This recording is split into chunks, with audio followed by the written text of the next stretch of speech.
Hello everyone, how are we all doing? Let's see, who have we got today?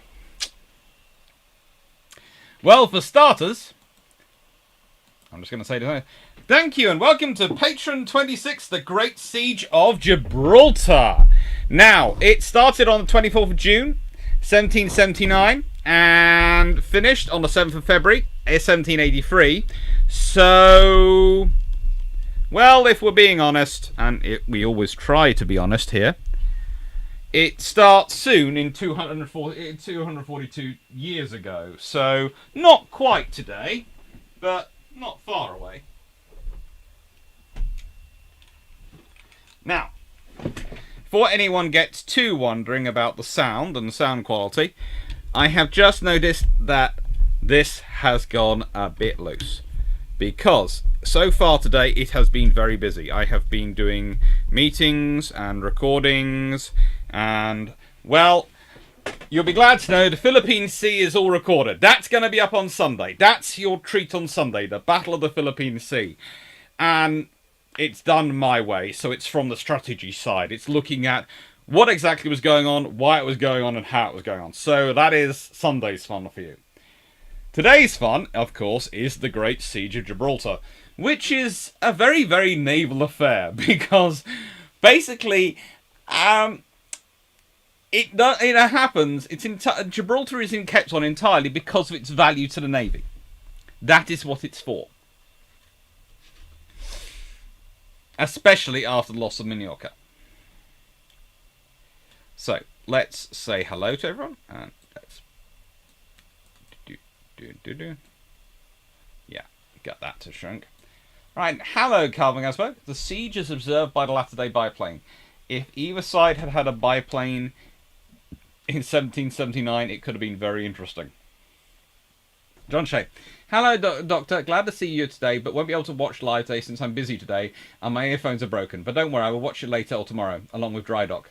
144 to 150. And yes, this road trip has given me a backlog of you and Drax videos. I'm glad. But I'd also say, enjoy the road and enjoy the travel, because sometimes the journey is as fun as the destination. Hello, Peter Dawson. Good evening. I'm expecting to be away this evening. Might be going next door. Well, have fun and please pass on happy birthday from me. Seneca Nera, I heard that propeller aircraft are coming back because jets suck for combat air support. Jets don't really suck for combat air support, but it's a lot cheaper to use helicopters or propeller aircraft. And let's be honest, drones are going to beat the lot. And drones tend to be propeller aircraft as well at the moment. Frank Spardo, thank you for that. Blue Shirt Buddha, hello. And thank you, Blue Shirt Buddha, for making sure to use the full range of emojis. Good afternoon. Good afternoon, everyone. You've got the Blackburn, and the Catalina there being used there. I think there's also a Beef Wellington wandering around somewhere. Hello, Dan Freeman. Pete Dawson, neighbours cancelled due to being bushwhacked, so I'm staying till late. Oh, that's good. You've got an hour and a half of possibly quite a lot of interesting stuff, thanks to Dan Freeman's suggestions. And happy birthday for this weekend, Dan. Seneca Nero, live streams. Great. I'm not sure I agree. I really like the Drac NFL live streams. But I do have to admit the chat is slightly small, so there is more interaction, which is an advantage for me. But there again, I wouldn't exactly complain if I had the number of subscribers as Drac, because frankly, as I've admitted before, YouTube and Patreon are now becoming more reliable income streams than universities. And if anyone has seen the recent news on Twitter, they're also going to be more reliable income streams than our eventual academic, supposedly national academic system of pension funds. So, yes, YouTube is now not only my keeping my research and everything going fund, but also my pension fund at this rate. I love academia. Alright.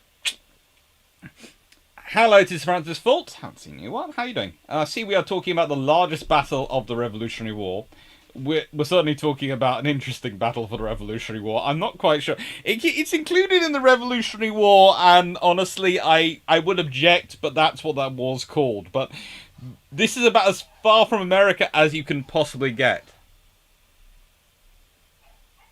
I'm not sure if you can hear, but there is Fluffy Research Assistant woofing through somewhere. Ah! I think food has arrived. Not sure what the food is, but thank you. Don't worry. Did it just drop on the floor? Yeah. I'll use fingers. I don't think you need it. I need it.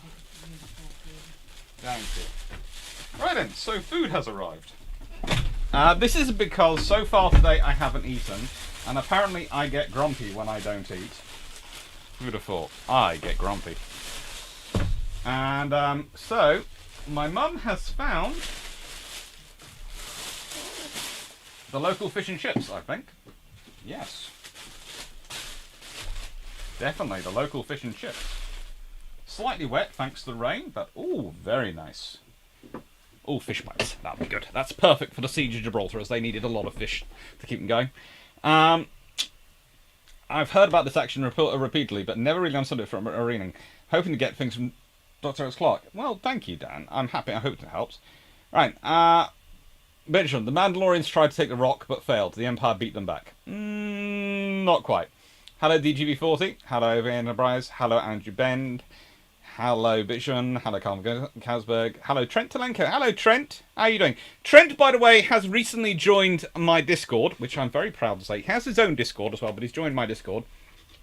And is chatting with people. So, if you have questions about 3D printing and all those sorts of things, then Trent_Telenko is the person to send messages to on the Discord, and he will answer all the questions and is super knowledgeable. Hello, Kahedron. Hello, Martina Henry. Hello, Paul from Chicago. I see I have Dan and Paul this evening, so I have two admins looking after the chat, so I can ignore it. I can, to an extent, not have to worry about moderating it and concentrate on eating.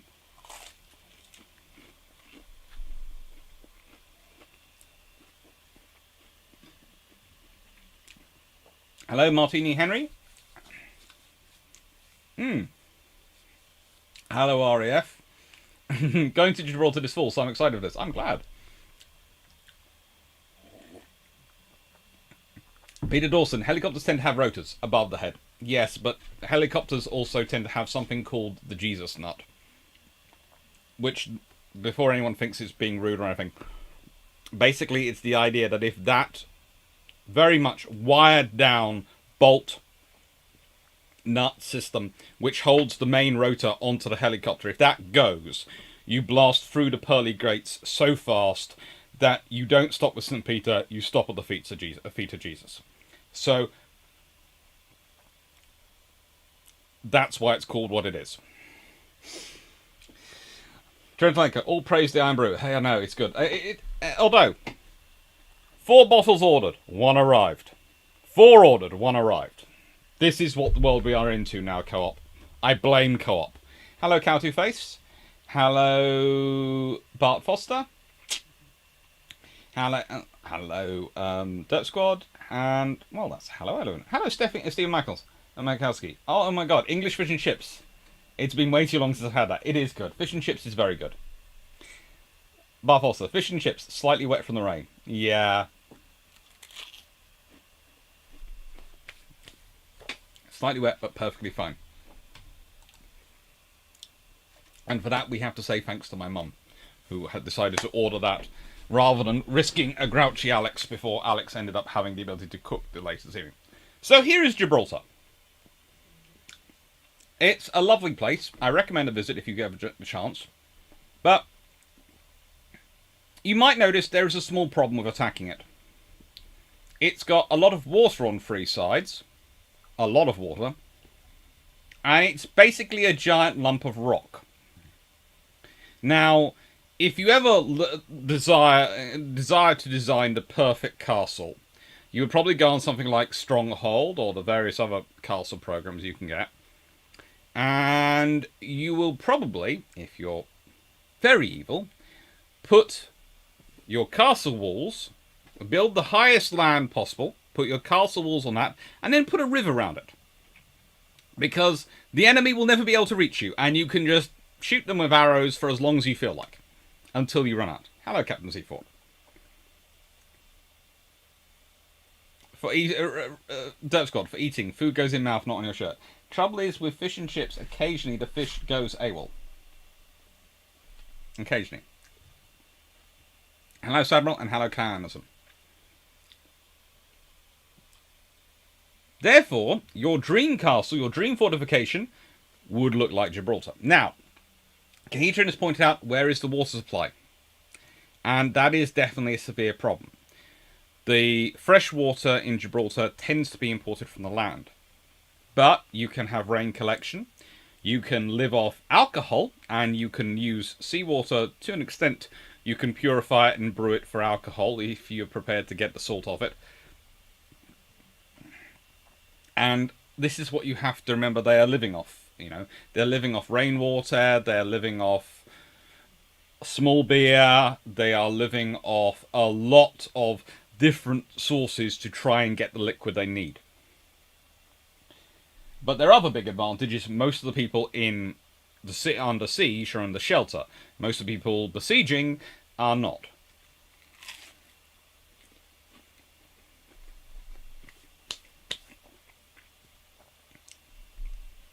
Hello, Mike. So, and this picture really does serve to give you a lay of the land of Gibraltar. You also notice the town is on one part of it. And in many ways, the town should be the weak spot. It should be the weak point. The town should be the weak point, but it rarely is.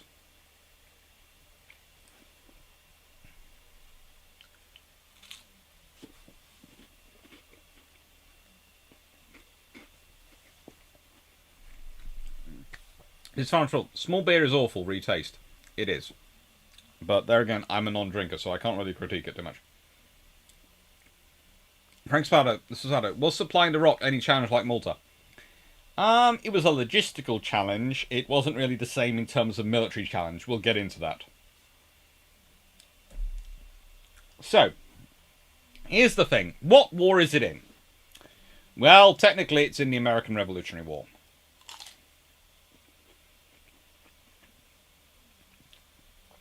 Which comes about principally because the Americans don't like paying tax. I love Americans, but I have never met a Democrat or a Republican from America who likes the idea of necessarily paying taxes. They always have a reason for why, especially if it's the governments of the other opposite political hue, in they should be not paying so much tax. There again, there are... Most nations seem to be like that, but the Americans... It's one of the things you're known for, not wanting to pay tax. Also, to be honest, the British had managed to kick the Spanish out, the French out of North America, and they were sort of resting on their laurels thinking, we've won everything, there's no threat here, we can do what we like.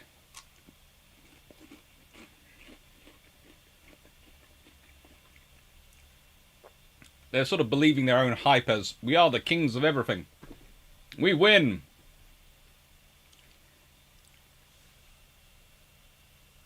However, Gibraltar is a long way from America.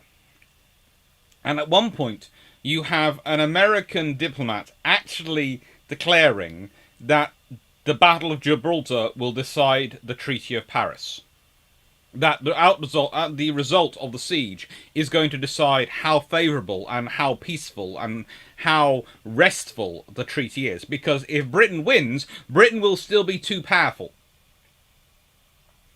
So Spain and France will... So Britain will still be strong enough that they might want to come back to America and take America back. Because Spain and France will never be able to really unite their forces as long as the British are able to maintain a foothold in the Mediterranean and operate a fleet from it.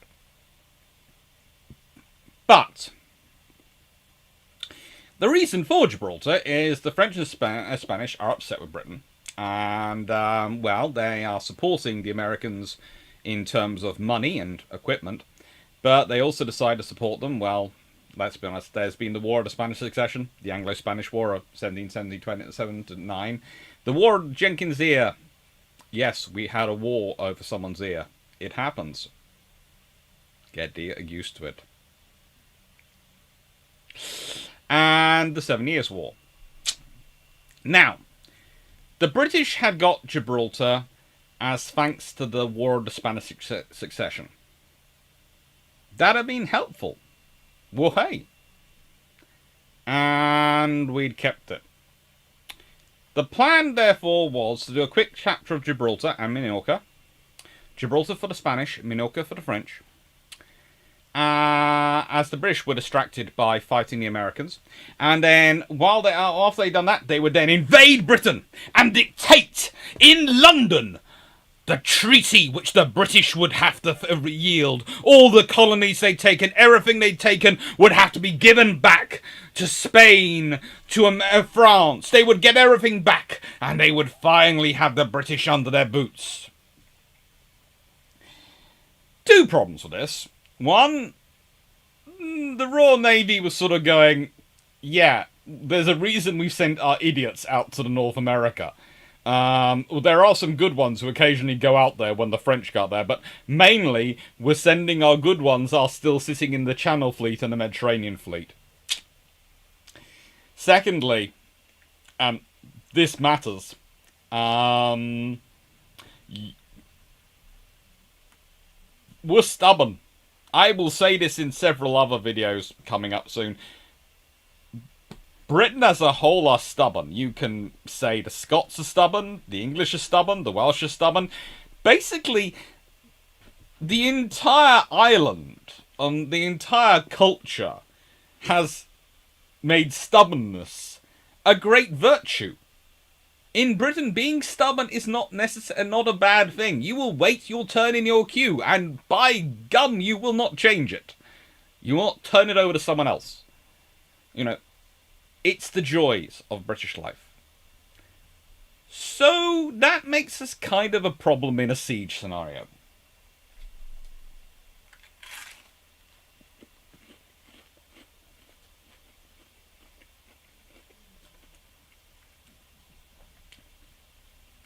Seneca Nero. There is agriculture on Malta, none on Gibraltar.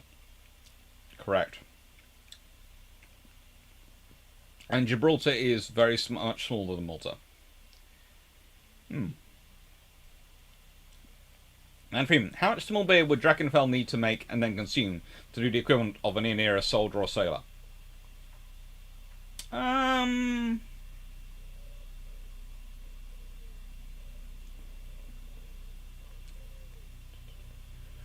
I think they were usually. I think during the siege at one point, I saw a thing that they were rationed to roughly 8 pints of small beer or spirits equivalent a day. So you can work that out.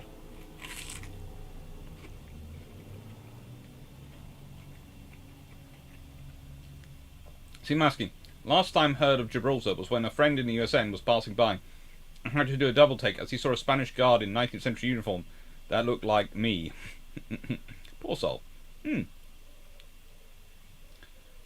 on, we can do everything, but collect taxes. Yeah. Hello, Yickers.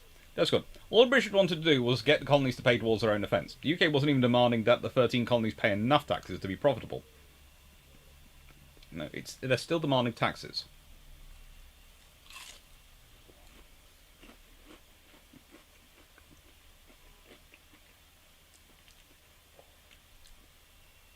Frank Swadek, was there ever a colony that England just to stick someone else, but really don't want to, just couldn't give away?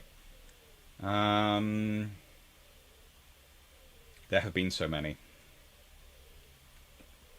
At certain points, whole tranches of Africa were literally acquired for the legitimate reason to stop the French getting them. We didn't want to get them really ourselves, but we didn't want the French to have them.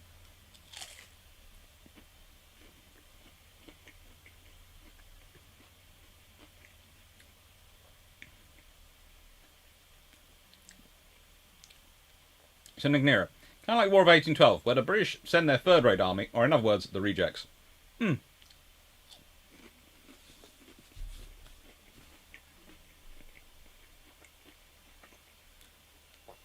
Hello, Sean Mack, and hello, Jeff Beeler. What significance did Gibraltar have before the British captured it? It was the critical crossing point between the Spanish mainland and Morocco. In fact, the Moroccan kings had been the first to fortify Gibraltar. It was the key entrepot for the Moorish forces. So Gibraltar tends to be fortified not so much by the Spanish, but by the Moors. And then the Spanish sort of build it up, and the British come in. We'll get to that. So, why was Gibraltar British? Well, no one wanted Spain and France to be one country. No one wanted Spain and France to be one country. It's at the moment, I think, honestly, I'm fairly sure it's a nightmare scenario of Germany in the European Union, is that if the European Union does become a superstate, at that point Spain and France become one country. And that's a lot of complications to manage, because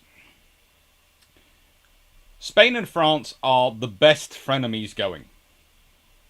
They are always talking about how friendly and how united they are, and at the same time always trying to basically undermine the other in a friendly rivalry. They are frenemies. They are the ultimate frenemies. And it's been the ambition to combine them for years, centuries. And Louis XIV gets close, because Charles II of Spain is nutty, dies childless, and nominates as heir Philip of Anjou, who's grandson of Louis XIV. It results in a war, which is basically everyone else against France and Spain going, "You will not unite."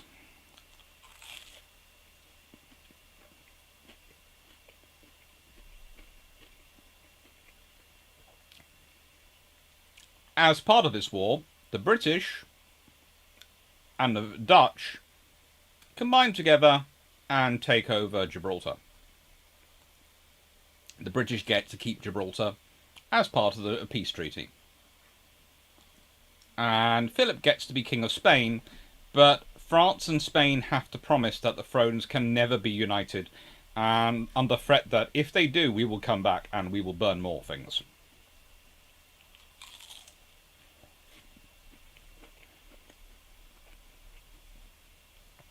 Let's go. Spain, France, Italy, and Germany. Not quite, because the second in line was the Holy Roman Emperor, Leopold, who was supposed to be the second one after if Philip didn't want the throne. So it wasn't quite the full Habsburg Empire joining the French, but it was close.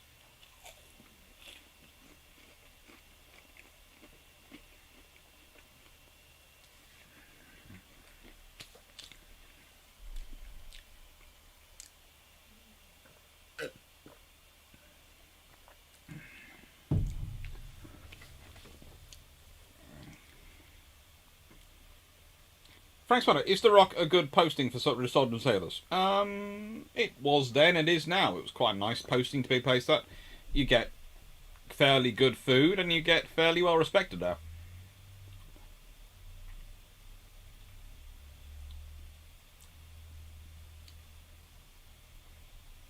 Seneca, there is another rock on the other side of the strait that is also fortified. Yes, and that is the one owned by the Spanish in Morocco. Jeff Healer, the British Army in North America for the 1812 was very good, but very small, until after Napoleon surrendered the first time. Then it burned Washington and did some nasty things to the Americans to kick them out of Canada. To be honest, that mostly wasn't the British Army that kicked the Americans out of Canada. That was mostly the Canadians who kicked the Americans out of Canada. I know the Canadians like to have this sort of reputation of being these very nice people that we all know and love, and they really are. They are cuddly as anything. Lovely people, the Canadians. But don't get in a fight with them, because they are about as cuddly as grizzly bears. They look all fuzzy and lovely from a distance. When you get close and you're actually in a fight with them, you realise they're very big. They have massive claws and great big jaws.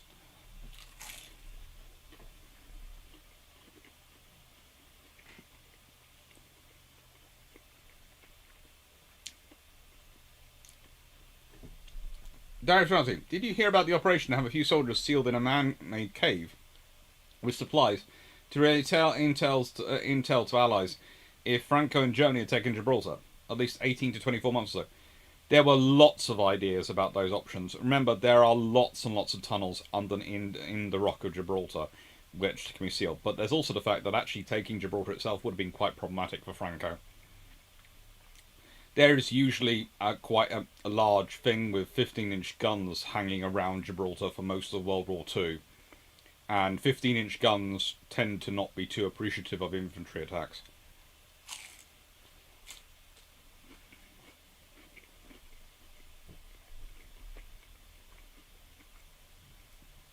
Trent McCartney, what was the RN's opinion of USS President's sailing combat qualities once she became HMS President and they experienced operating her? They sent her to the Thames and used her as a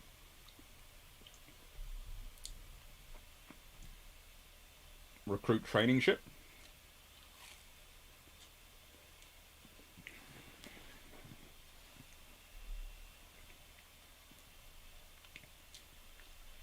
That's good. I meant the four countries joined together if the EU ever becomes a superstate. Oh, good lord, that's just a load of frenemies together. Italy and Germany, that's frenemies. Italy and France is frenemies. Italy and Spain is frenemies.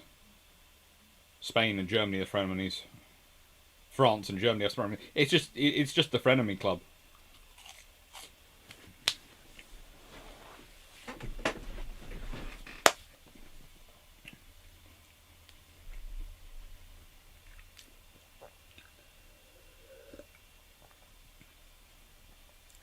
There would have been a siege because I think at one time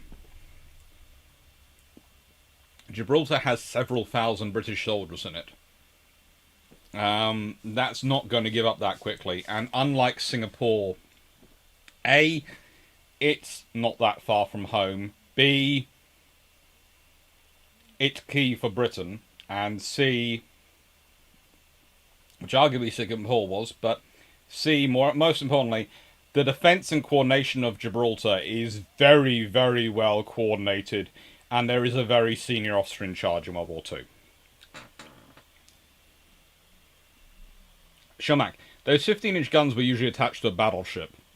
They would have some high explosive rounds around, and they had enough 8-inch guns and various other things around as well. Plus, they had quite a lot of shore defences. You must remember, Gibraltar, they don't stop building. Gibraltar even ends up getting an Exocet land battery during the Cold War. That's how serious the British are about defending Gibraltar.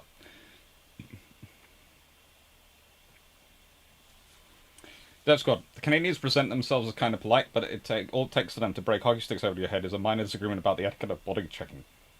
I've had that. It's painful. Anyway, Britain has Gibraltar. That's the important thing. Britain also has Minorca at this point, so frankly they're not so worried about it. It's nice to have, but you know, it's one of their entrants in the Pacific, one of their entry points into the Mediterranean.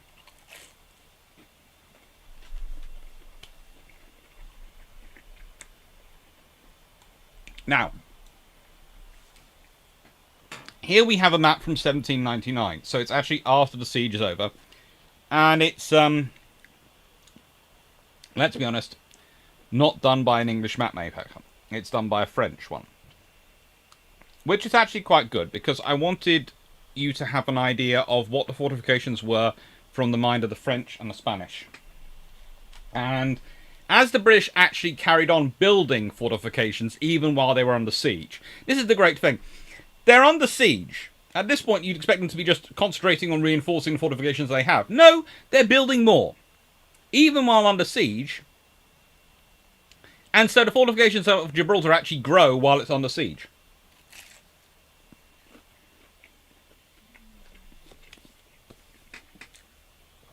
So, in 1709, this is the first time we have this recorded, General James Stanhope complained to the Earl of Galway, and this was while he was in charge of it, that the defence works in general are in a very bad condition, and the money they have cost, I'm afraid, has been ill laid out. Pretty much, that is very polite British general talk for, I'm fairly certain this money's been misappropriated by various officers.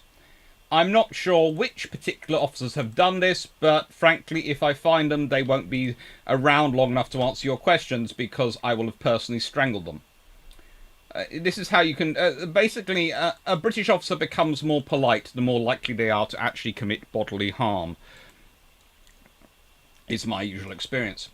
Anyway, following the 1727 siege, the Spanish began construction of the lines of Contravillion, which are these fortified structures up here, which are decided go the entire width of the isthmus, and the idea is they are supposed to be a strong point securing their borders, and also as an advantage for attacking in any future siege of the British-held isthmus. The British object most strongly to this, but it's kind of interesting.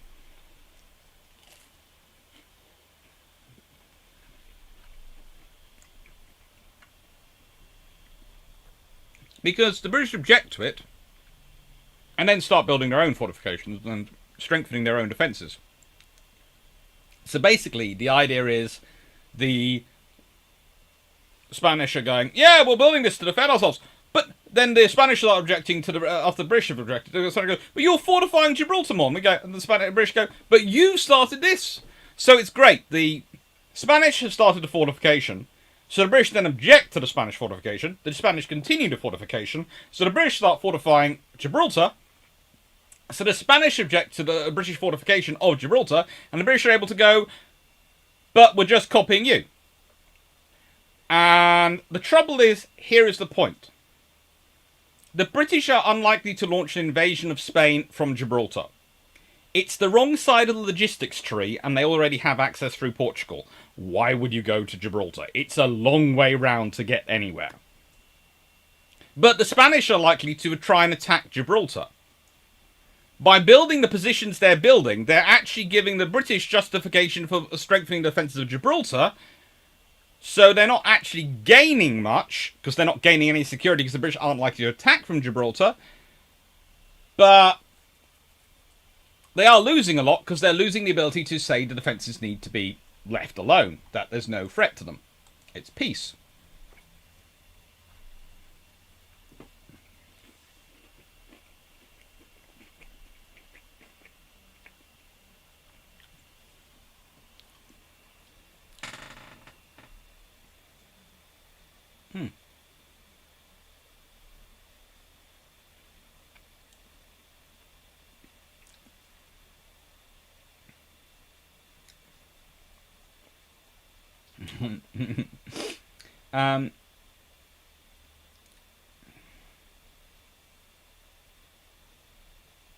Jeff Peter, what was the importance of Gibraltar to the Spanish before the British took it? It was their gateway to Morocco, and it was their defence against an attack from the Moorish kings of Morocco.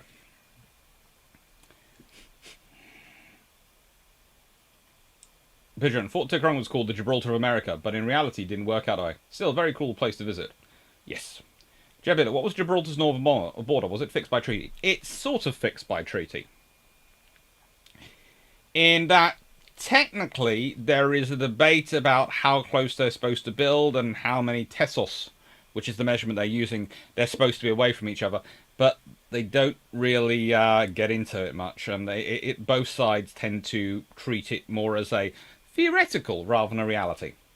Hello, Shimi. Frank Spotter, how many square miles is this place? Tiny. And Sparto, it depends on, definitely on who you're asking how big it is. Anyway, so, these are the lines of Contravillion.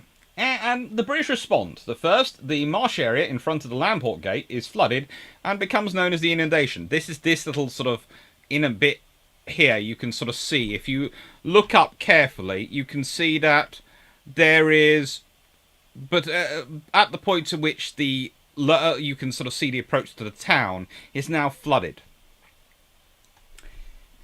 They not only do they flood it, they also put underwater trenches and traps and all sorts of things in there. So it becomes a nightmare to try and cross. And this leaves only two narrow approaches to the town, each guarded by barriers and watched over by cannon loaded with grape shot, because the British are friendly.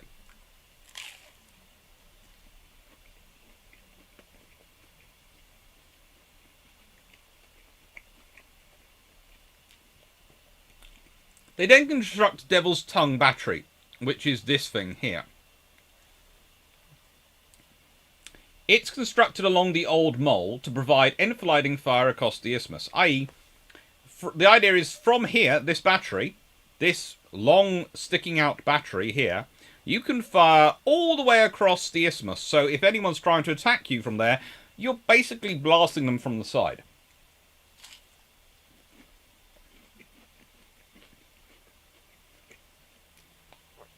And for good measure, the walls around the Grand Battery and land port are made thicker, fixed where they have to be, and made bigger. Everything's strengthened. The defences, though, were still fundamentally as they've been laid out since the Spanish had controlled Gibraltar.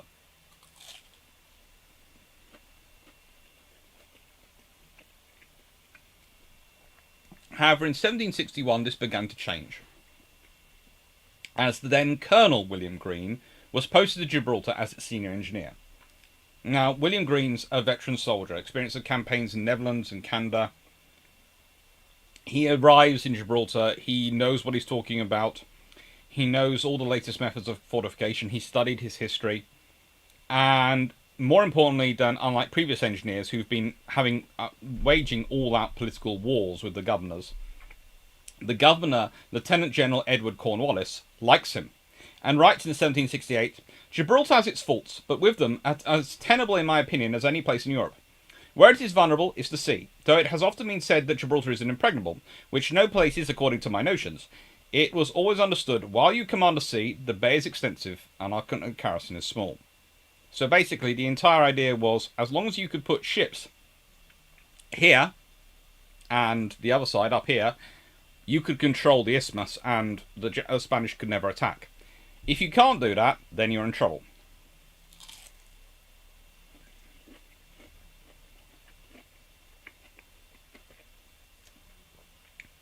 Despite funds being scarce,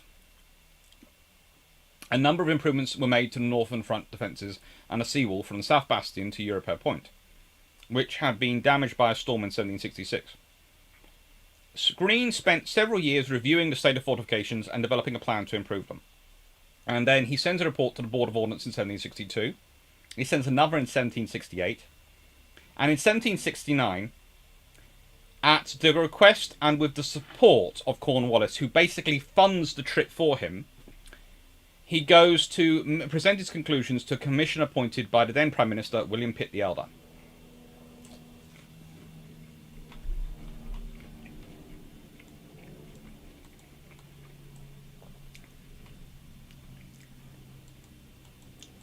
In this presentation, he sums up his three principal aims as being to prevent a possible landing by sea, to improve the quality of the garrison and its provisioning, and to keep the enemy at distance with artillery.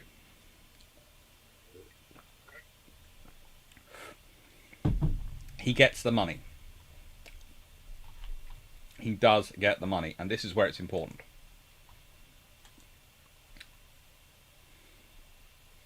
Okay, right. The Spanish are more flexible in interpretation. The British were just as flexible in this period.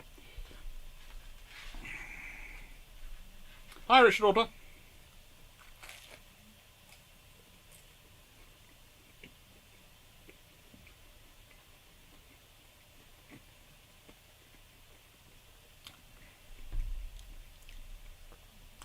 Richard Order, load of great shot because they are friendly. Well, to be honest, because these are the cannon which are facing the entrances to the land port. Remember, this is pre-machine gun period. But you fire a cannon of grape shot, and in fact, as they were, most of those two narrow land areas had 10 to 12 cannon pointed at them. All could be loaded with grape shot. If you imagine that, that would allow a well-trained artillery crew to keep those spots constantly covered in grape shot fire. The equivalent in that period, the equivalent to today having a machine gun pointing down the mouth of a landing craft.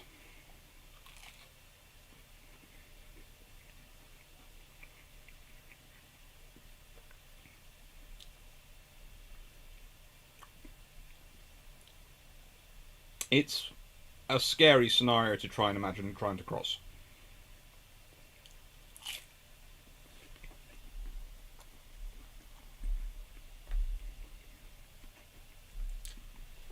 Now, I'm keeping on this for a second, because I've got to finish off more.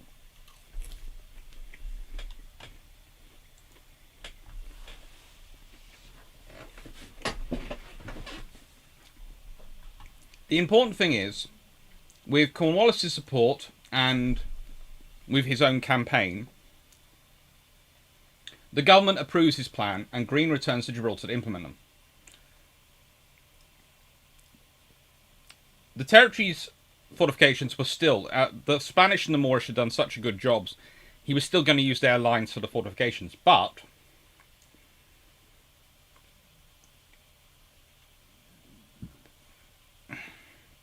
he decided to work on them, and he was going to improve them all. For example, the seawall was still as much as it had been during the Spanish period, and represented a weak spot. There was a lack of accommodation for the 4,000 officers and men of the garrison, and generally the artillery positions were poorly sited for providing them with secure storage of ammunition and of powder. All these things mattered.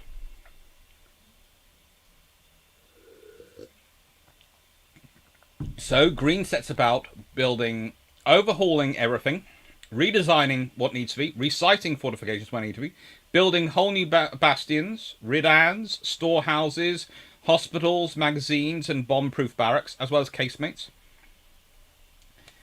The critical things he really builds is the King's Bastion, fortification projecting from the seawall between the old and new moles.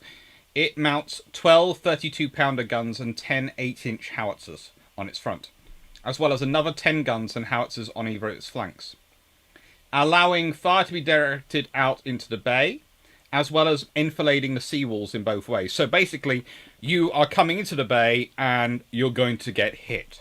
So, and let me point out to you, because it's so big you can see it quite clearly on the map.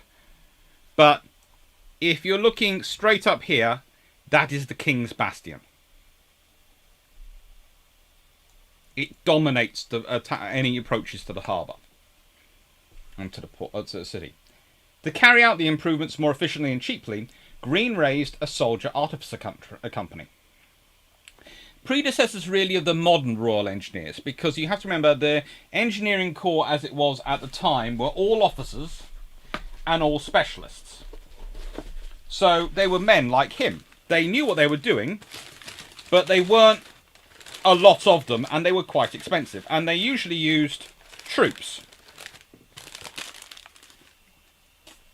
Any troops, or day labourers to do their work. The trouble is, day labourers were expensive, required not only paying, but would often cause trouble and fights, and you couldn't really force them to do much. So raising a soldier artificer company, skilled labourers but under military discipline, he could improve things. He starts off with a group of, well, I'll get into them in a second. He started to improve also the quality of guns. In 1776, there were 98 pointing north plus 2 mortars and 2 howitzers. But they were of about 12 different calibers. Another 300 were mounted on the line wall and the south front, and there was room for a further 106. By the time of the siege in 1779, those guns were far more uniform calibers, and they were all mounted.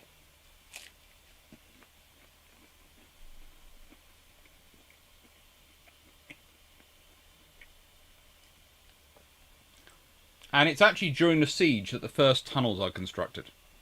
And there's a really interesting story. The original tunnel was constructed to try and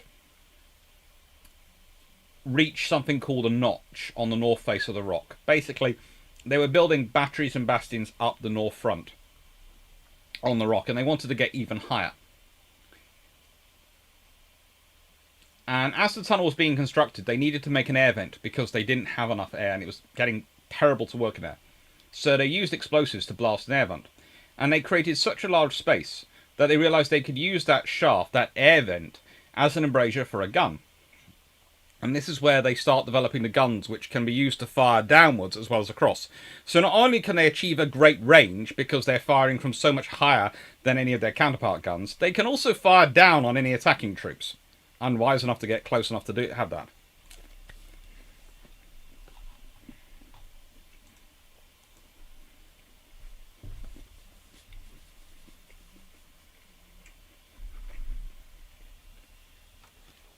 Richard Order. So invading Gibraltar by sea would be like D-Day. In an 18th century manner, yes.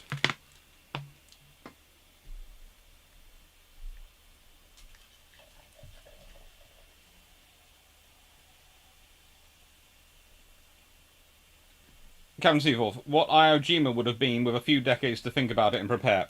Yeah, that's getting there.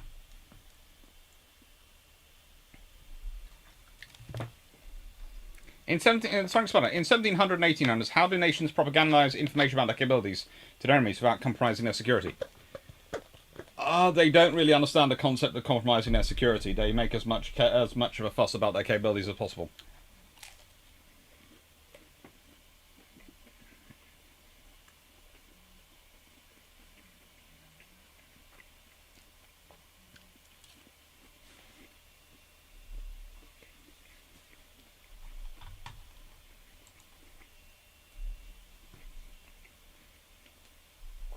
So these are the crucial people.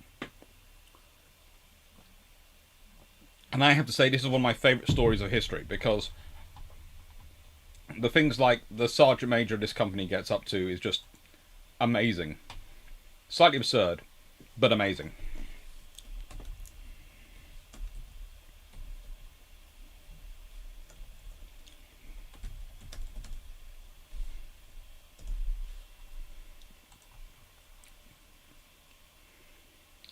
And they also look quite dashing, but the whole point is they are soldiers and engineers too. In many ways, I would say they're also sort of a forerunner of the Seabees and the Monabs. In many ways, more so perhaps than the modern Royal Engineers, although the Royal Engineers certainly fulfill that role. In that these were skilled labourers, and they had to be very skilled labourers, who were taken up and offered far better pay than the average soldier in order to do their duties.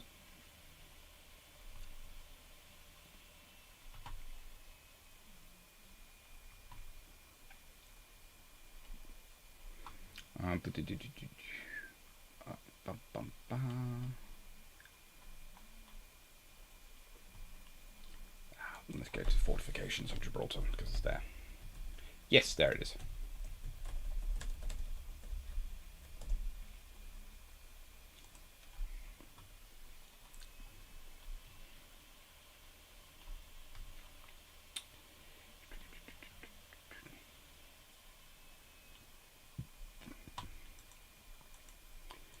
Now, the Soldier Artificer Company were originally established with, I think, 69.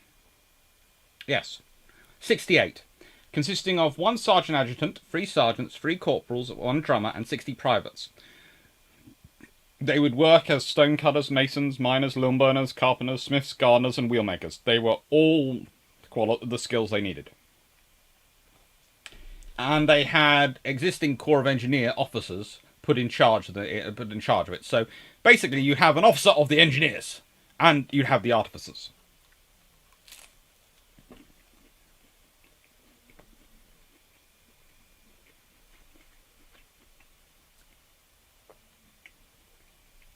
Now, eventually, the company is stood up to 93 members. And by 1776, its numbers are 116 non-commissioned officers and men. It even has a sergeant major by this point. And during the Siege of Gibraltar, it would grow even larger.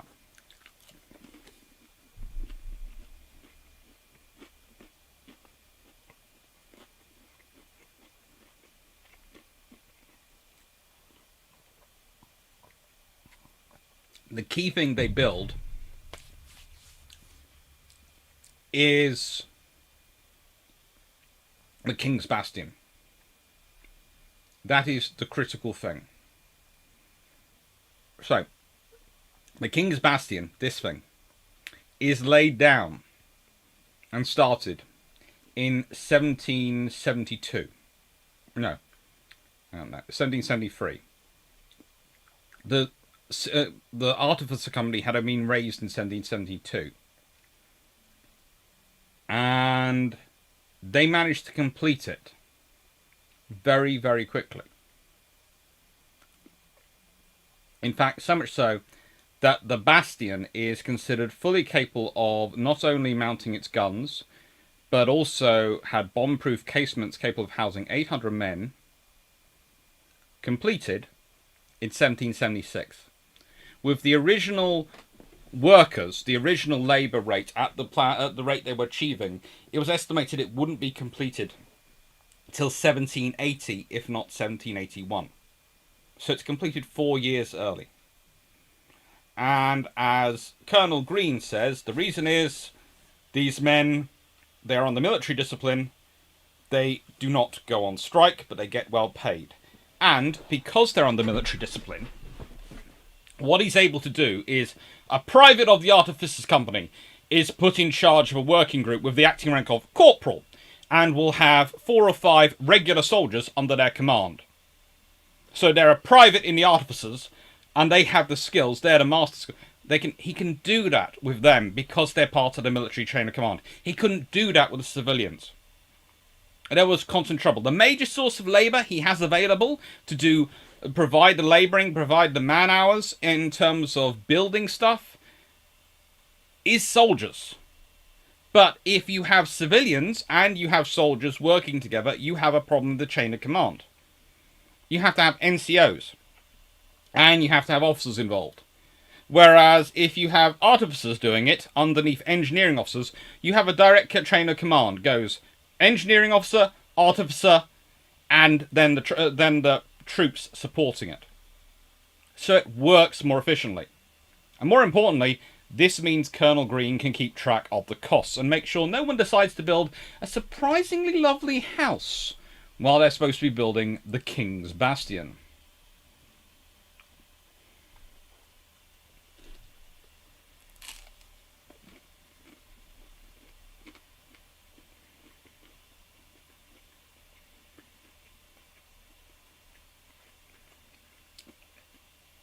This frontal, at the range of ranges of really above 100 yards, grape is ineffective.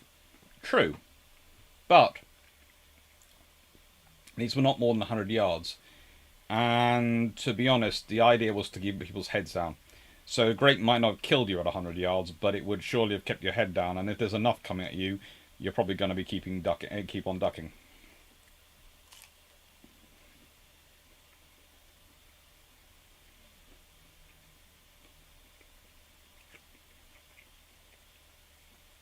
Thanks, Bardo.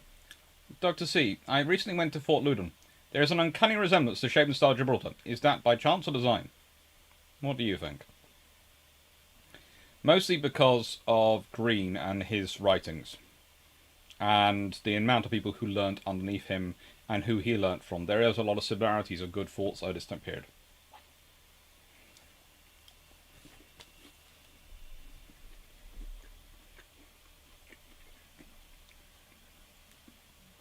So here you go.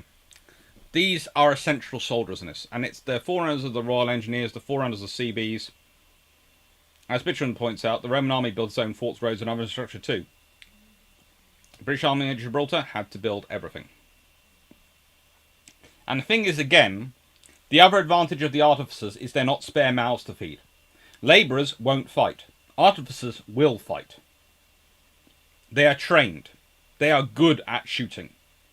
They are drilled, and they know their positions. Again, during the siege, they are often repairing things under fire, things labourers wouldn't have done.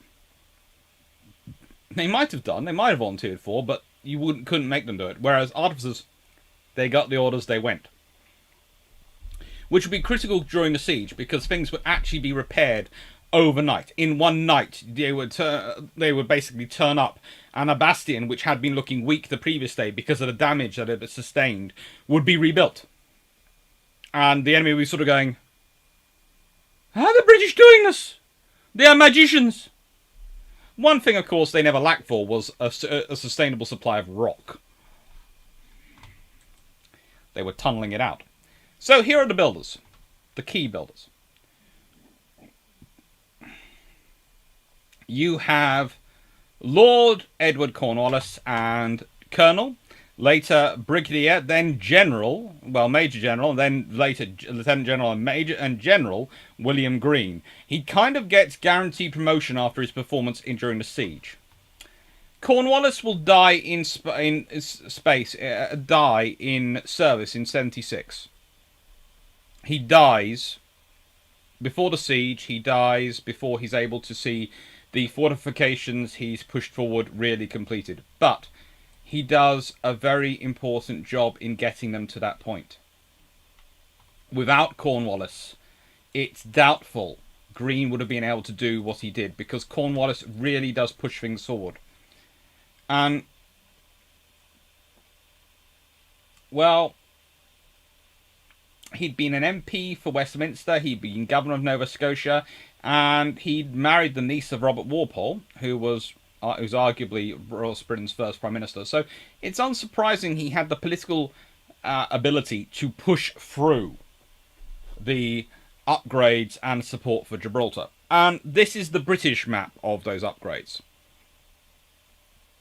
Everything in very dark colours, black, is what William Greene managed to rebuild pretty much before the siege began.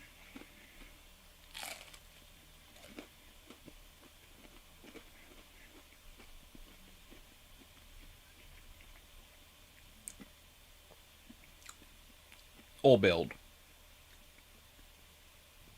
So this becomes your problem if you're the Spanish. Yes, you can attack. No, you won't actually get any far.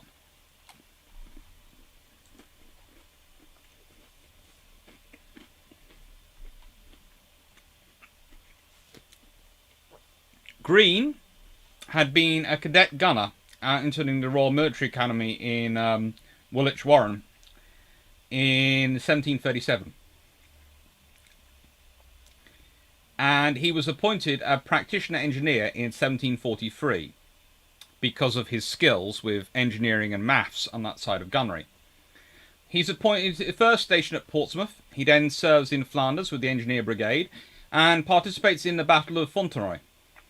The following year, he sees action in France at Lorient and Quiberon. And Greene is promoted to sub-engineer on the 2nd of January 1747. He then sustains battle wounds and is taken prisoner at the Battle of Val, but manages to get released and see action during the Siege of Bergen-on-Zoom, and is appointed engineer extraordinaire in 1748. These are the engineering ranks they had at the time. After the British Army withdrew from Flanders, he and other engineers stayed to survey the Austrian Netherlands. After he left the Netherlands, he returned to Portsmouth, where he remained until 1750. He was then sent to Langard Fort, under the command of Justly Watson. There he drew up, he and another officer drew up tunnels and caves of the fortress of Luxembourg and the area between Bois de Luc and Gothenburg. These plans are still held to this day. Greene surveyed and reported on the defence of Newfoundland in 1752. Yes, he is the gentleman who frustrates it for the Americans. In the War of 1812, they are fighting a lot of the plans he has put in place. 3 years later, he becomes Chief Engineer of Newfoundland. When the engineers first received their routine military titles, he's commissioned as a Captain Lieutenant, the rank available at the time.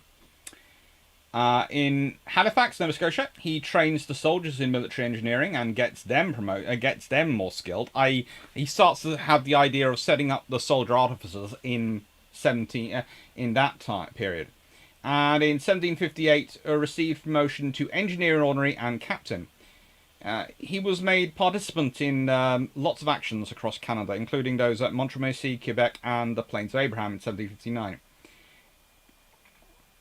In then September of 1759, he's promoted to sub-director and major. This is kind of reminding me of the fleet. This always kind of reminds me of the Fleet Air Arm ranks in the interwar period, where they have an RAF rank and an Army and a Royal Navy rank. At this point, he has an engineering rank of sub-director and an army rank of major. He remains with the Canadian campaign until its conclusion, when he returns to England. In 1761, he is sent to Gibraltar as senior engineer, and is promoted to lieutenant colonel. He returns to England in 1769 to present his suggestions, as said, for improving the defence of Gibraltar to the Board of Ordnance and to the Prime Minister's Commission, and returns to Gibraltar in 1770 to carry out his work. General Skinner, the chief engineer of Great Britain and one of Green's greatest advocates, supports the expenditures and writes a secondary report which backs him up. Which means Green is confirmed in his post as chief engineer of Gibraltar on the 7th of November 1770 and starts building.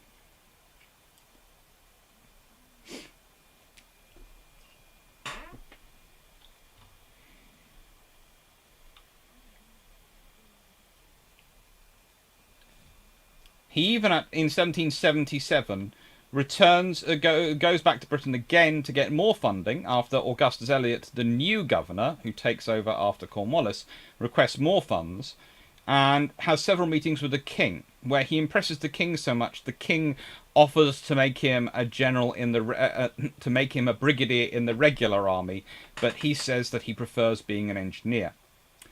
And then he goes on to serve in a very prominent role as chief engineer in Gibraltar during the siege. He's promoted to brigadier general.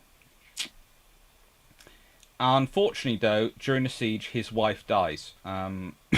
He has to move his family because his house was in an exposed position, and his wife Miriam contracts an illness and never recovers, dying in 1782. He's made a baronet after the Great Siege and named a board member on the fortifications of Plymouth and Portsmouth. Became president of the Defence Committee in 1788, and in 1793 he was promoted to lieutenant general, followed by his promotion to full general in 1798. Retired on a pension in 1802 and resided at Bramblebury House in Plumstead, Kent.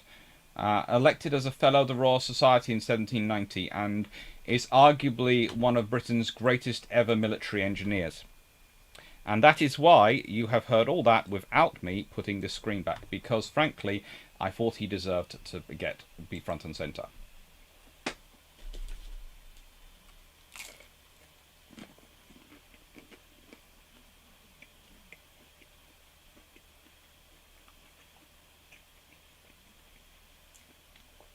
Tashu Tower for the Shell. For people in the UK, it's well worth a visit to Fort George near Inverness to see an intact fortress of this period in a position not too unlike Gibraltar. Yes, it is. It's very much so. Cadaface, a modern major general. Both these are quite hard fighting generals. And that's the other thing you will notice. The British do send to Gibraltar some very good generals.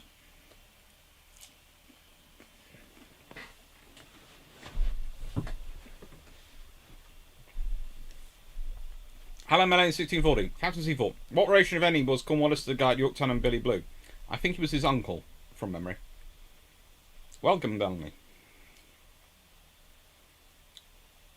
Bishop, what's all that stuff in the neutral ground? Well, that's the British and Spanish trenches. It wasn't that neutral.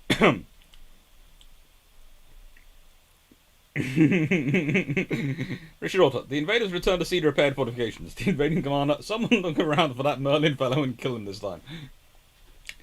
There are some very interesting stories about Green and the Sergeant Major of the Artificers at one point dangling over the side of a wall on a rope seat, which is literally what they use on the side of ships for painting this time.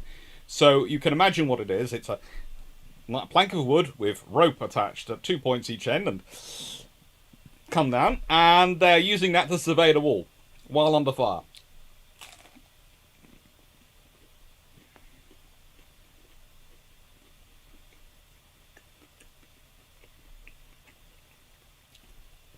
Evening Furry Kitten. 9 impressions. Hello. Interesting chap. Indeed.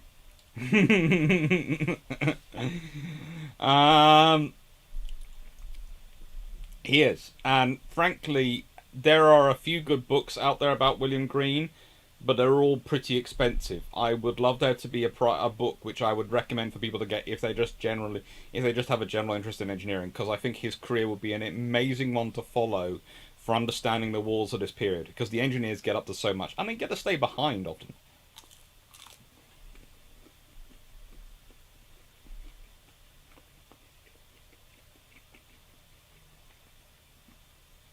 So Nicanor was a star fortress it's still used for this time. Yes, it was, and in fact, the Spanish forts are pretty much star fortresses.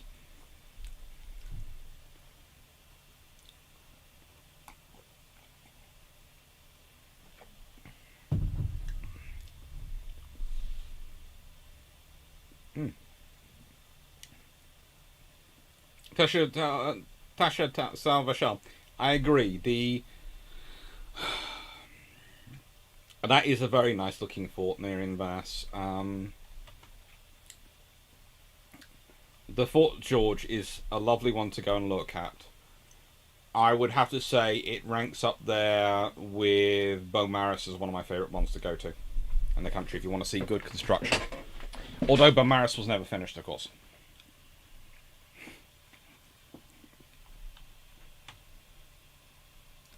Captain Seafort, why doesn't the Green get the same recognition as Vauban?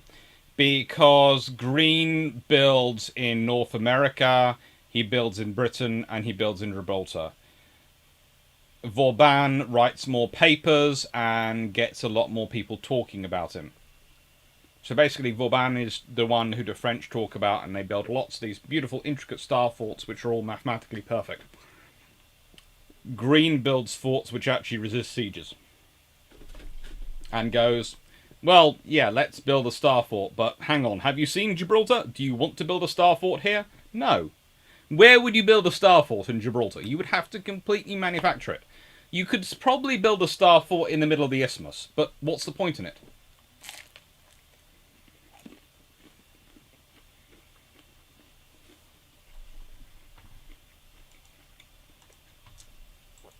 And here are our commanders. Now,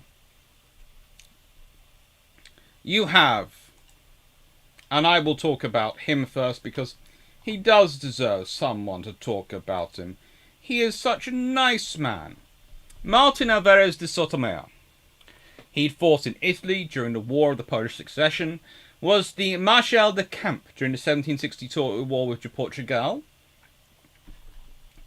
which, how do I put this, had gone so well. It ends in an Anglo-Portuguese victory and destruction of the Franco-Spanish army. He was the Viceroy of Navarre during the Anglo-Spanish War. Well, the part of the Revolutionary War. He leads the Great Siege of Gibraltar until 1782, when he's relegated to commanding only its Spanish contingent. And then he's made a minister and recipient of the Order of Charles III, but dies without issue. Pretty much, Sotomayor is rich and beloved by kings, but is absolutely freaking terrible at his job. And if it hadn't been for, I don't know how he got promoted. The War of the Polish Succession, he must have done something absolutely fantastic in it. Because that, again, doesn't go that amazingly well for the Spanish. And then, as I said, in the Spanish invasions of Portugal during the Anglo-Spanish, during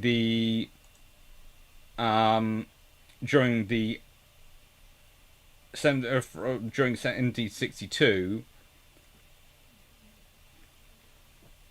the 7 Years' War, that doesn't go well. So how he achieves it, I do not know, but he's somehow put in charge of this supposedly critical operation. Because remember, the idea of the operation is that you quickly take Gibraltar, you quickly slam the British defences of Gibraltar, you take it, you overpower them, and then you go on to launch the Grand Armada, the 1779 Armada, an invasion of Britain.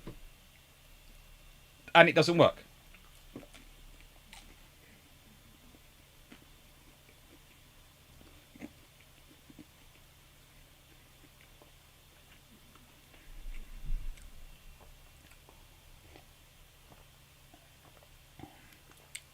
Jeff Miller, not so fun fact.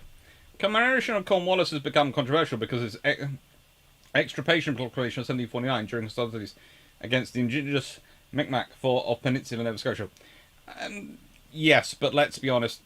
I'm talking about Gibraltar. As far as Gibraltar goes, Cornwallis does a good job.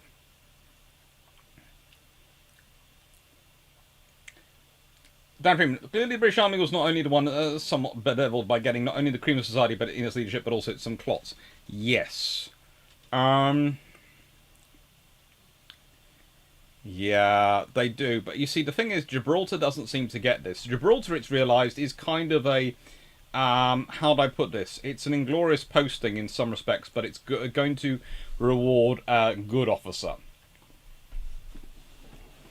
Now, in comparison, we have George Augustus Eliot, who had served in the 7 Years' War and the British attacks on Belle-Île, France and Cuba.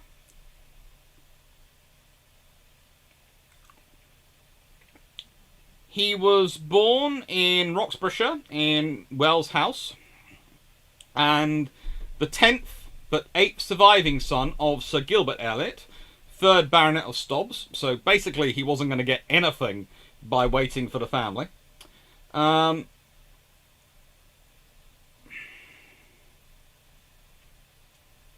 He's educated at the University of Leiden in the Dutch Republic and studies artillery and other military subjects at the École Militaire of Le Frère in France.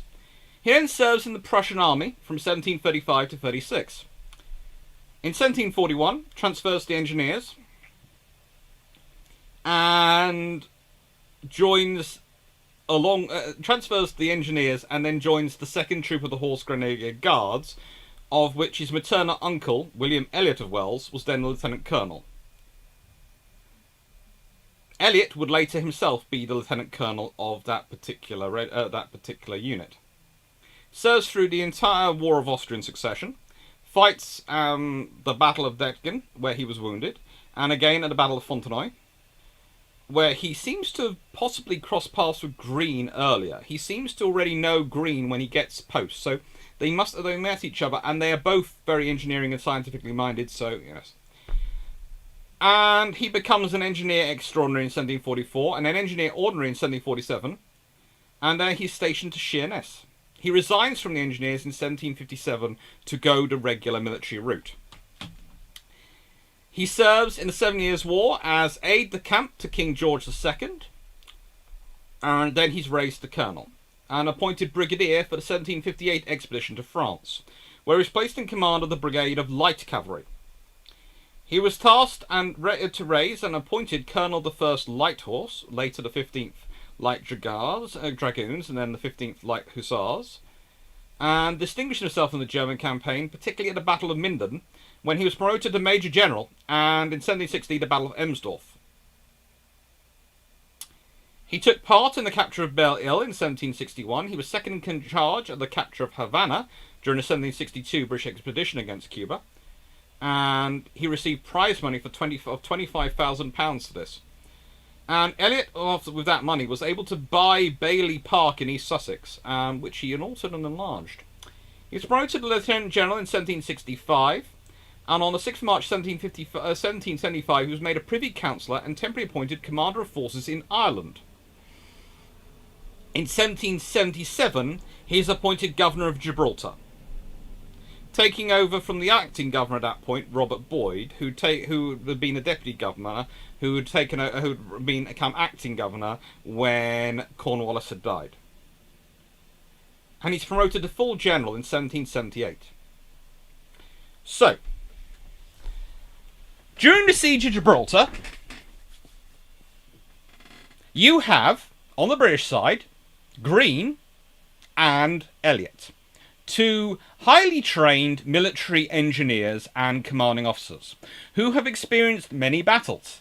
Elliot, of course, is now famed as a commander of cavalry, but has also served with infantry and served in engineering units, and has been thoroughly schooled at the best the Dutch and French military academies had to offer, as well as serving in the Prussian army.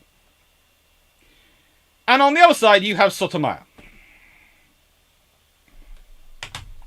I'm not saying that it was almost insulting to the British, the quality of the leadership team the Spanish were sending, but if I had been them, I would have been tempted to write a note to the Spanish king going, yes, we've seen the comedy act, now where's the real forces?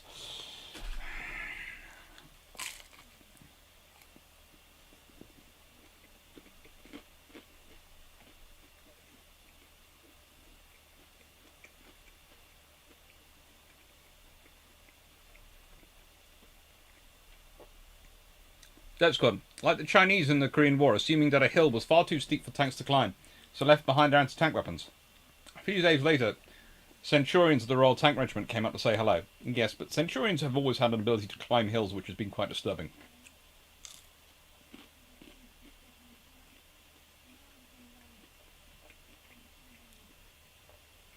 Dad's got 8 surviving sons for all these years.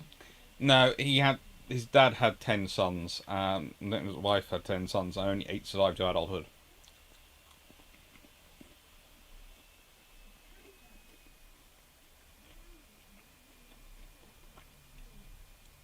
Seneca Nero. Has anyone ever actually done that? There was the commander of the 101st Division in the Battle of Bulge who sent back a reply saying nuts to the German requirement for surrender. So, not quite, but there have been a few generals who've been quite testy.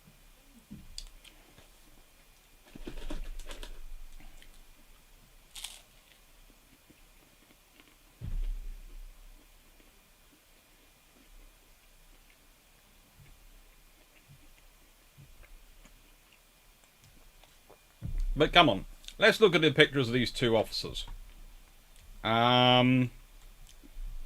Which picture screams to you general? Let's be honest. It's not really fair.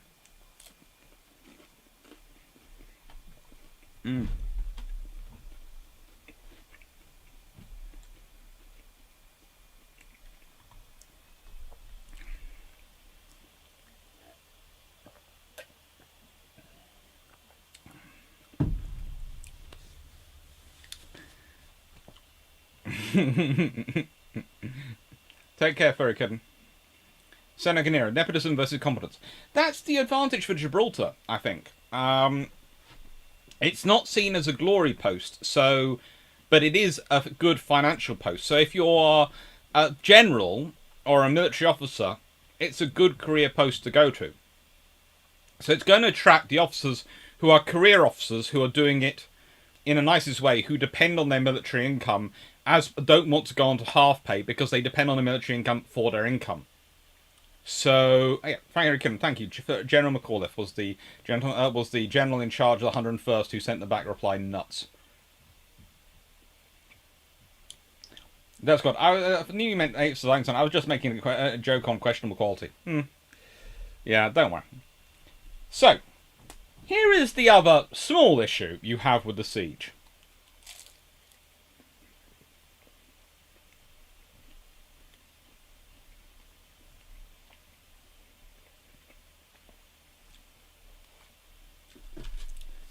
These are the positions the Spanish set themselves up in. And their major headquarters really is Algeciras. That's where their navy's based out of. And that's also where Sotomayor spends quite a lot of his time. But they also maintain major garrisons at Los Barrios and San Roque. And they have various fortifications. All those red dots are fortified positions, which are batteries and things which are supposed to be firing. And you can even see the fleet nice and calmly marked there. You'll notice I haven't mentioned the Spanish admiral. I'm not mentioning him from the point of view that it will lead to a rather long rant about someone not being worth their job.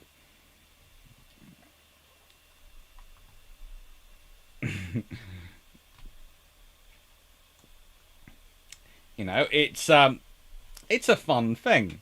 And then you have the British Command, which is a lot more condensed. And here is the British formation.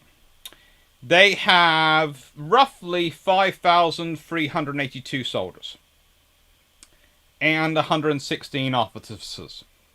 They have troops drawn from the 12th East Suffolk Regiment of Foot, the 39th East Middlesex Regiment of Foot, the 56th West Essex Regiment of Foot, the 58th Rutlandshire Regiment of Foot, the 65th 2nd Yorkshire North Riding Regiment of Foot, and the 72nd Royal Manchester Volunteers Regiment of Foot. Plus 3 battalions of Hanoverian troops and some Corsicans, about 80 of them, and a few sailors and marines. In other words, these regiments are not full of the dashing young nobility. These are not royal regiments. These are not guards regiments. These are regiments of the line. Again, you're more likely to find career officers in those sorts of regiments, especially in a posting like Gibraltar.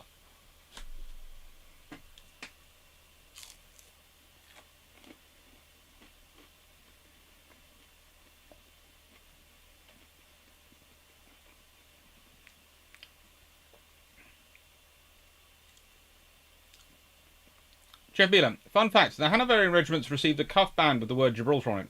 They're still wearing it during World War I to the confusion of the British who encountered them. Ah, yes.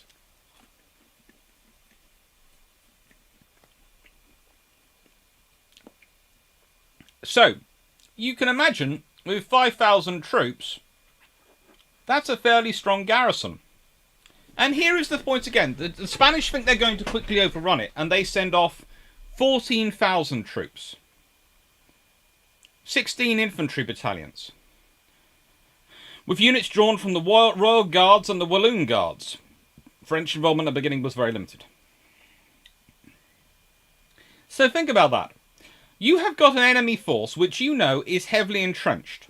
They have roughly a garrison of 5,000. You know that rough figure.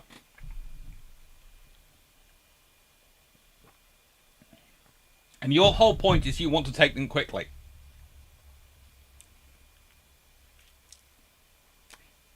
And yet, you send 14,000 troops? That's a blockade, that's a siege, that's not a storming party. That's a heavily defended position with 5,000 troops. You are going to need a lot more than, if you're being very nice and very generous, 3-1 to support it. Dirt Squad, where are the 95th Rifles of the South Essex on the British Order of Battle? Well, Sharp wasn't there, but here is the other thing. Whilst Green has raised a soldier artificer company of 116 troops, Elliot has raised a special band of sharpshooters. He has about another 120, 140, we're not quite sure quite how many, specialist marksmen who he's got.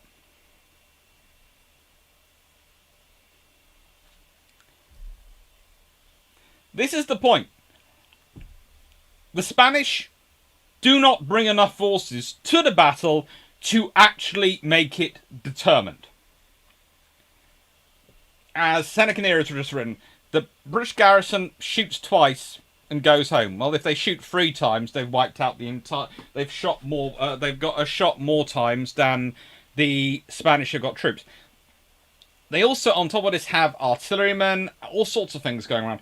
This is a very large and strong formation of troops.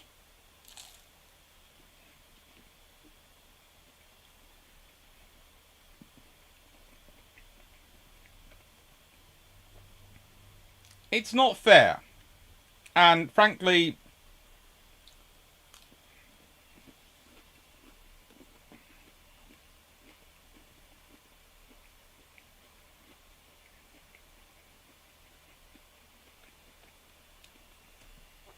the Spanish are just shooting themselves in the foot from the beginning. Here's the thing. As I told you back at the beginning, the siege starts on 24th of June, 1779. So, June 1779, siege is started. First relief, January 1780. Now, they had more than enough supplies to last them for 6 months. In fact, they had enough supplies, they reckon they could last for 3 years. Here is the story of the first relief. Admiral Rodney is sent south with a convoy. On the way, he captures the Spanish convoy with all their supplies. He also spots the Spanish fleet sent out to intercept him, and beats them up and defeats them at the Battle of Cape St. Vincent. So, he turns up in January 1780 with all the supplies he's been sent with, which includes an extra 1,000 soldiers of the 73rd Highland Regiment of Foot under the commander George Mackenzie, a nice crack regiment of Highlanders, and the full British convoy, which was sent with another couple of years' worth of supplies and all sorts of stuff they might need, as well as all the Spanish convoy, which the Spanish had been sending out to resupply their forces.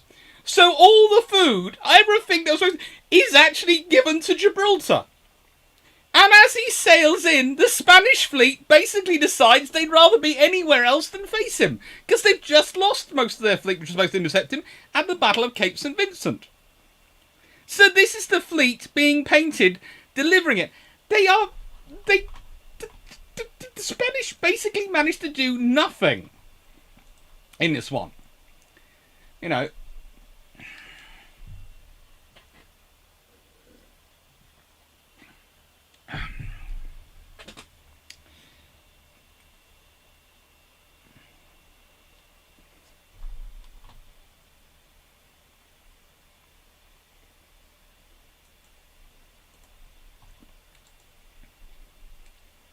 the interdiction with the Spanish fleet, the action of the 8th of January 1780, which took out the convoy, is called the action of the 8th of January.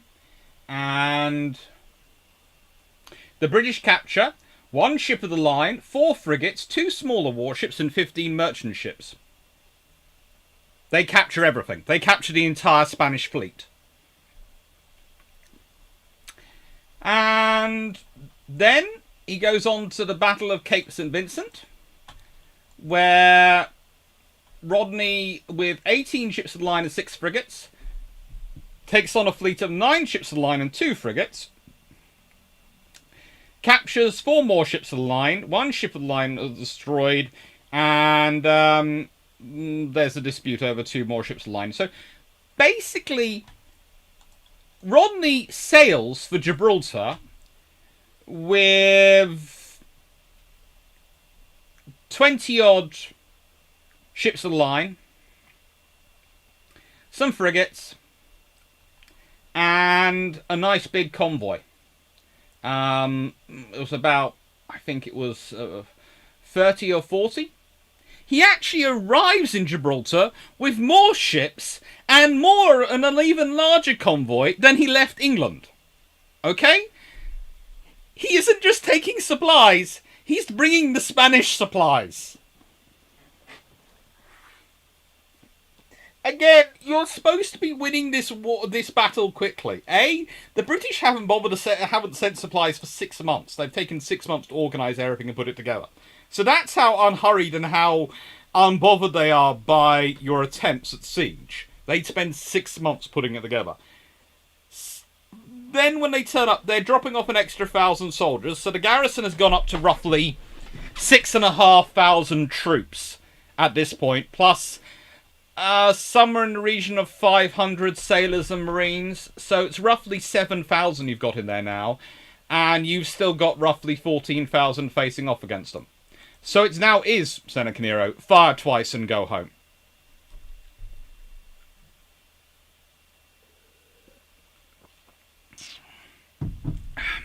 Captain Face, is Battleship Rodney named after this Admiral Rodney, or is it another? No, it's this Admiral Rodney.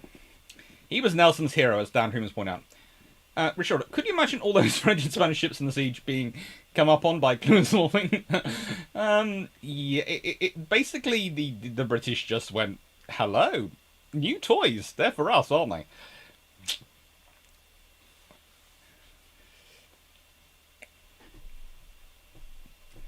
Shumi, you mean to say the Spanish supplied Gibraltar, being escorted by the RN to ensure their safety?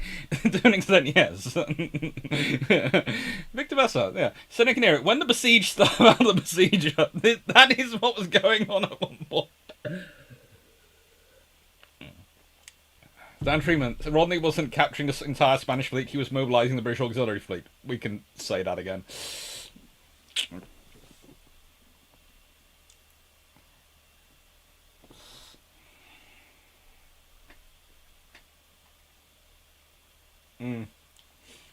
Tasha Sal Vachel. To be honest, I would rate Rodney as one of the best, as the least equal to Captain Rod Nelson. He was behind many of the captains of Nelson's time. Yes, he was.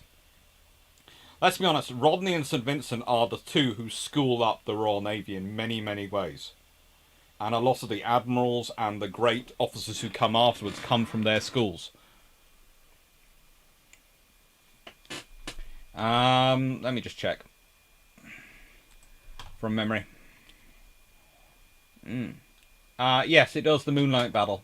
And it does take place at night, which was rare. But it basically... Rodney has a copper-sheathed fleet. And he's able to do whatever he likes to the Spanish at this point. The battle lasts from mid-afternoon until midnight, and... yeah.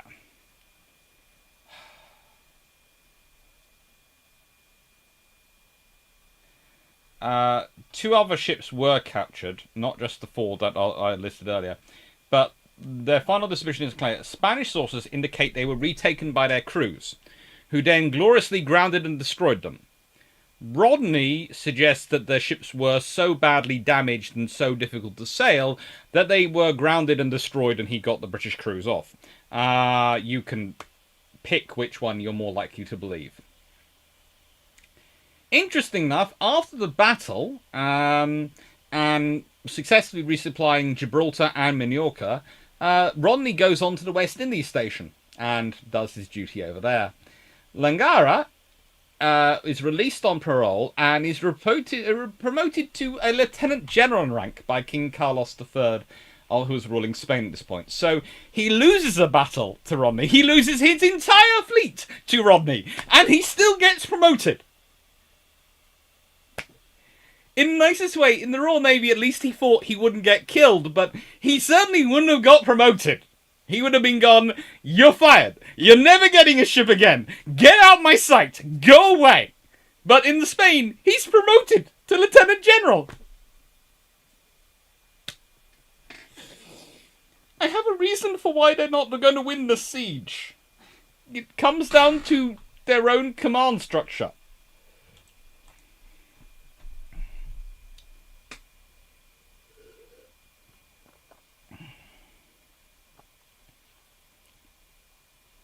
There have been several battles of St. Vincent, and Jervis was one of them, yes. What would Rodney have done to anyone like Beatty? Let's see. A subordinate commander who failed to signal when appropriately. Depend. If he was successful, promoted him. If he failed repeatedly and almost got his unit wiped out, then probably had him posted to some out-the-way station. South Atlantic. Tien Wong, why is the general leading fleets anyway? Don't get me started on the Spanish and French ranks, and somehow sometimes they consider their generals and admirals interchangeable. Shumi, have you heard of Up and Out? Promote someone out of a position where they can do no harm. You're the king. You don't have to promote them up and out. You just promote them. You just fire them.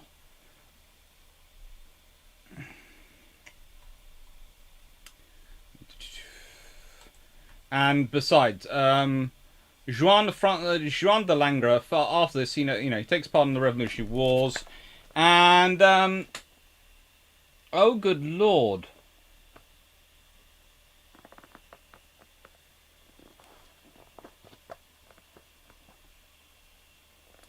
let's see.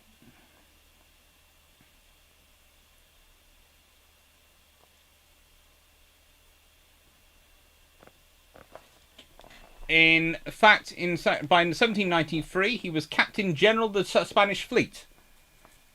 Basically serving as naval minister despite losing the battle. In 1793, he joined Sir Samuel Foote with 18 ships of the line in capturing the French naval arsenal of Toulon. The mutual cooperation didn't go too well.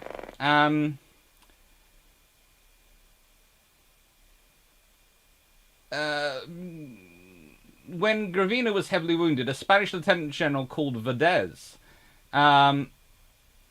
tried to put his own claim to being in command of the Allied troops. And to support him, Langara moves his three-decker Reina Luisa into a position broadside onto HMS Victory, with two other three-deckers on her bow and quarter. Hood, for some reason, though, resisted this attempted intimidation, probably thinking, oh my god, we're supposed to be allies, you idiot. What are you trying to do? Get yourselves killed? Probably had plans for boarding them as well, knowing Hood. Possibly was considering sizing up and thinking how much he'd get in prize money for them.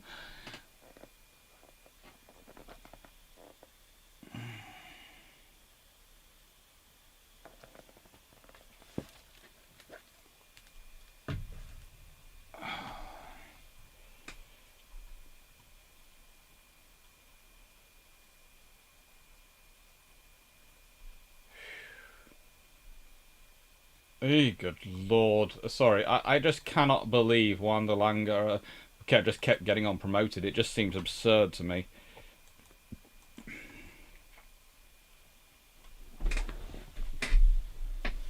It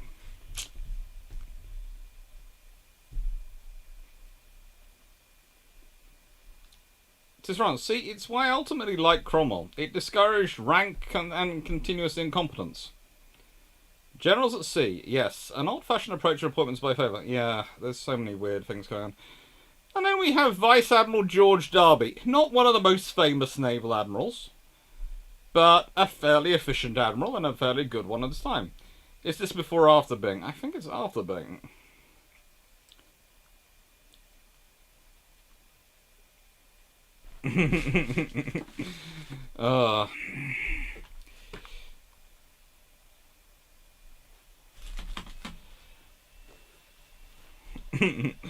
Jebula, how bad were the other animals he was promoted above? I think there were some who could go to sea. Tiamon, what's on topic? But what's your opinion of Bafnot, the one killed in action at Jutland?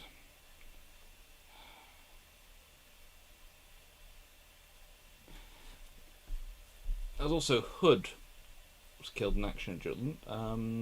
Hood was, I think, fairly good, and Bafnot, if it's the one I think of, also fairly good. They had some good admirals who were lost. Take care, Peter Dawson. Have a nice evening. So, here is the second siege. Now,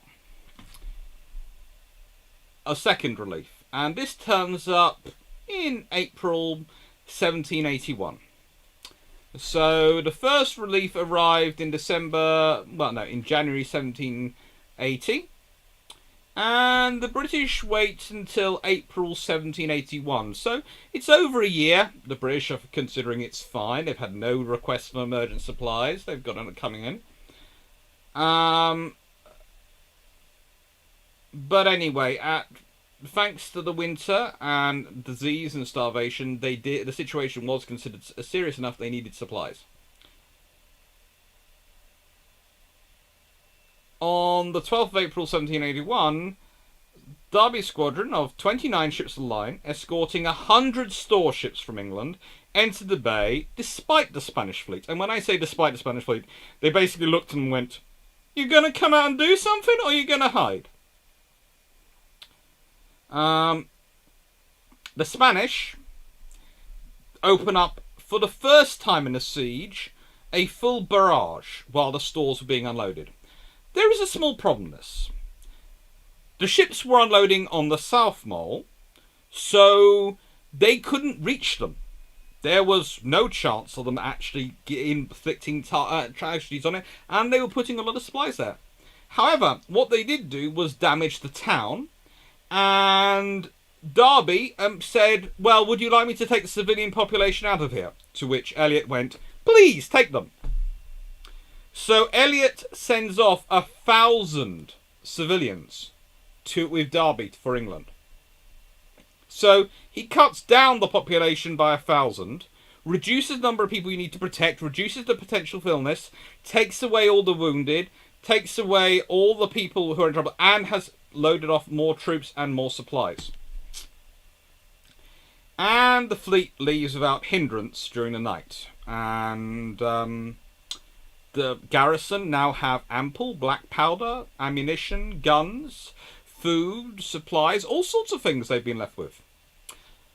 I think they were even left with sheet music for pianos and those sort of things.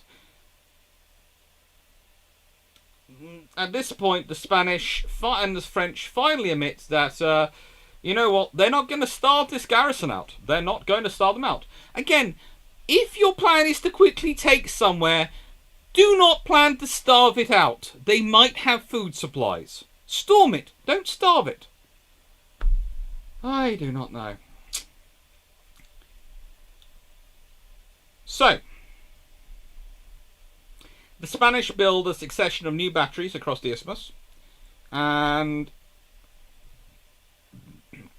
soon there were 4 containing about 14 guns each, as well as the pre-existing San Carlos, San Felipe and Santa Barbara batteries, each containing up to 27 guns. However, on the 9th of June 1781, the British gunners managed to hit a Spanish magazine, which explodes. Yeah, hey, the British gunners are going. That's amazing.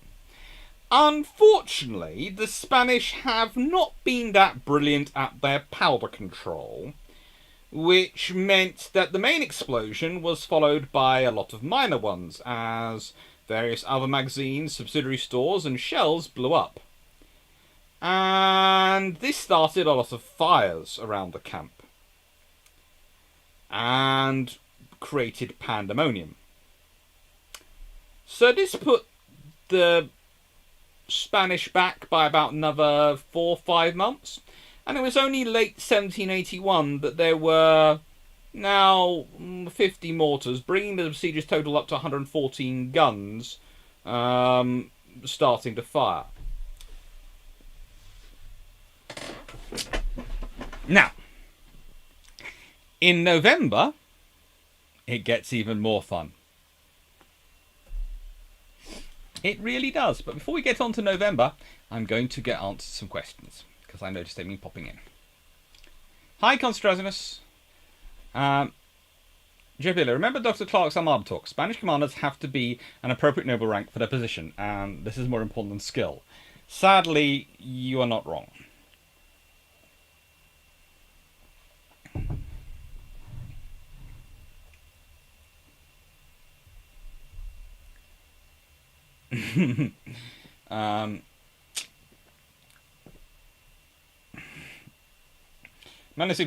Emergent supplies aren't emergent until you inform the Foreign Office and requesting help.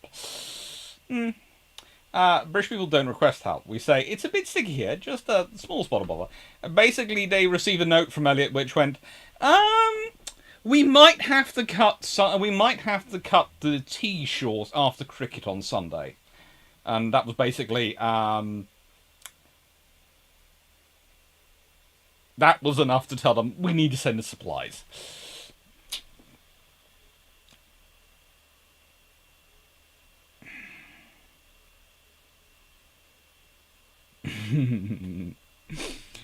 Oh.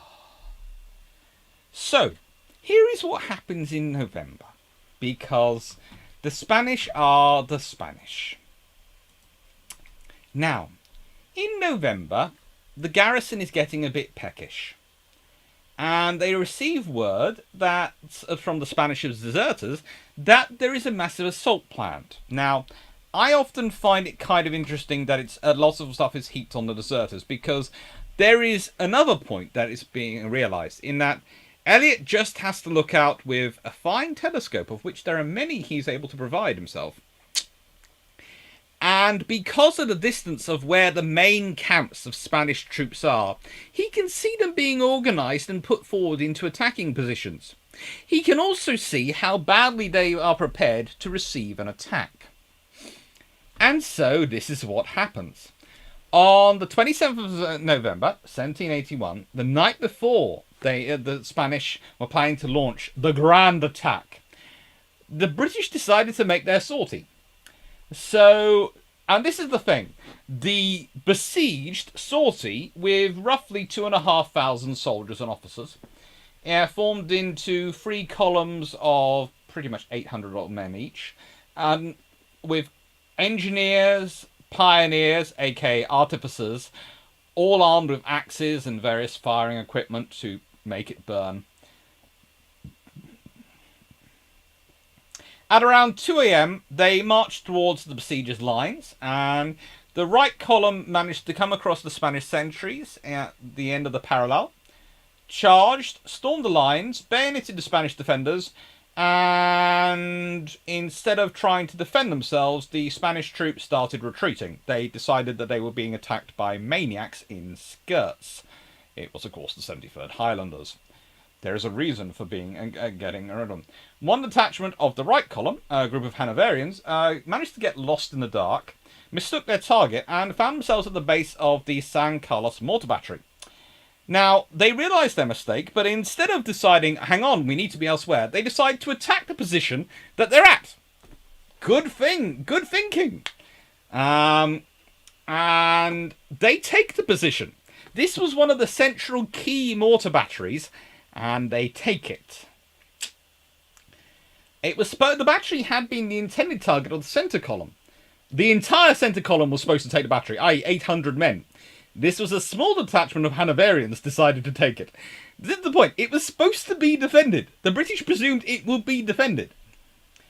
And they come up. They prepare for a Spanish counterattack. And meanwhile, the left column is striking along the seashore, meeting virtually no resistance as they go. At this point, the flanking columns of the 73rd Highlanders on that left column discharged the head, stormed the San Pascal and San Martin batteries, took the trenches, and put the Spanish to flight even more. At this point, General Elliot decides he's going to come out, the governor of Gibraltar, decides he's going to come out and view the victory, along with Green. At one point, Elliot bumps into a wounded Spanish artillery officer, José de Barbosa, who refuses to be moved. Elliot tried to persuade him, but he asked to be left alone and perish within the ruin of my post. A lovely, beautiful, motif to go, and honourable to the end of his fighting, but honestly, I wouldn't have done it. Or there again, he might have decided there was no help for his wounds, so he might as well just die where he is. Anyway.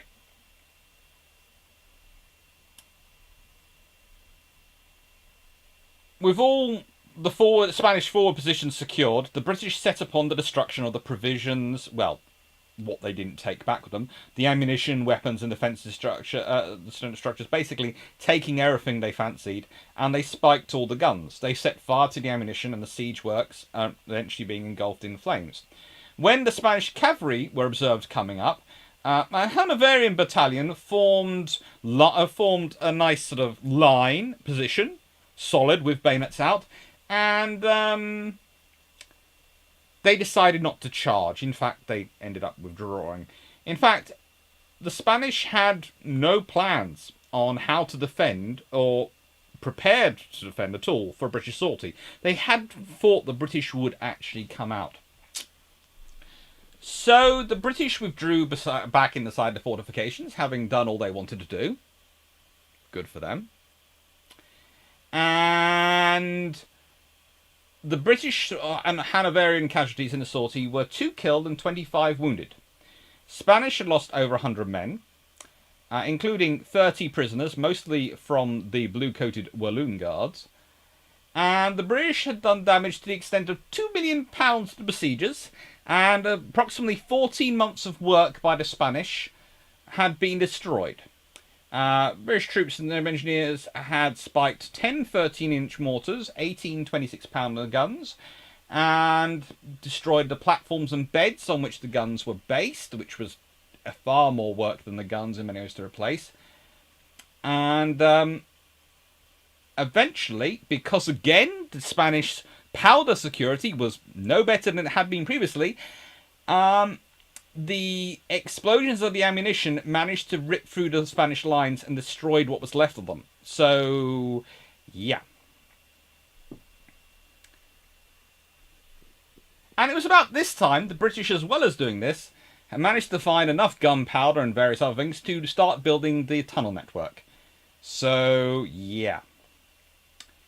And came up with the new depressing gun carriage as devised by George Kohler. I've got a picture of that somewhere. Let me see if I can get it. Add source.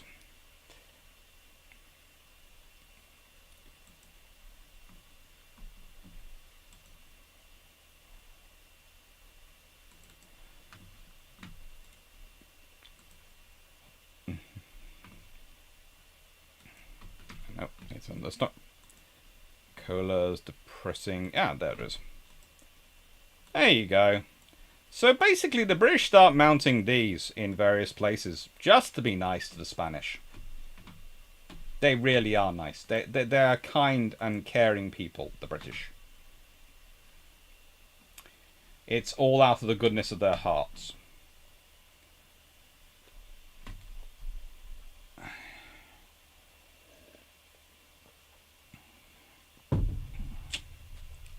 Now, so that's a fairly successful time for the British and for the garrison. That's got.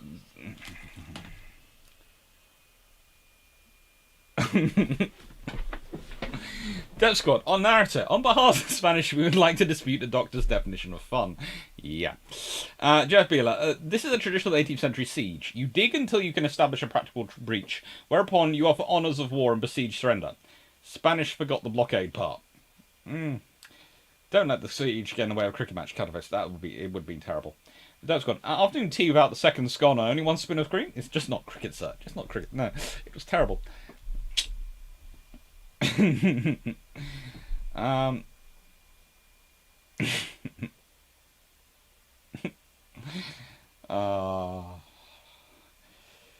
Derp Squad. I mean, the Spanish weren't entirely wrong in thinking Highlanders were maniacs in skirts. They probably were maniacs, but you wouldn't want to tell them they were in a skirt. At this point, Highlanders were the kind of troops you sent to the colonies for decades. Not considered elite until Victoria's time, when they got their kilts. No. This particular regiment, the 93rd, are considered fricking elite. They are very much so, and there are reasons they are painted as they are painted during the siege. They are elite.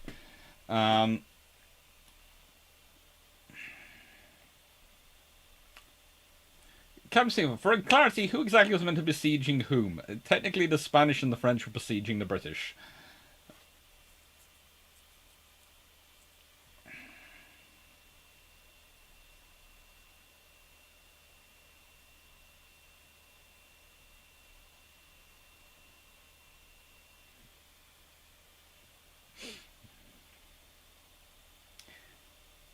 Vision, how did they keep the cannonballs in the press gun?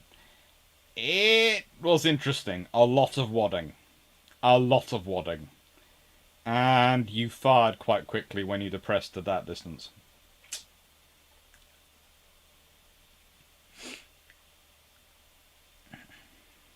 Sure. Maybe the descendants of those at this battle moved to Russia and followed in the family footsteps. Yeah, not sure.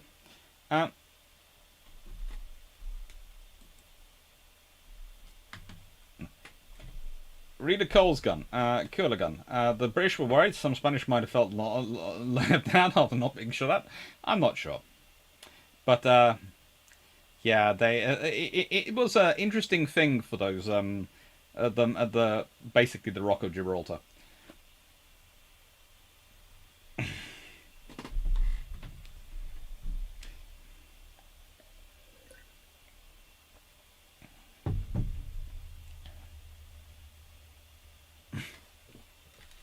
It's France's fault. cousins watching.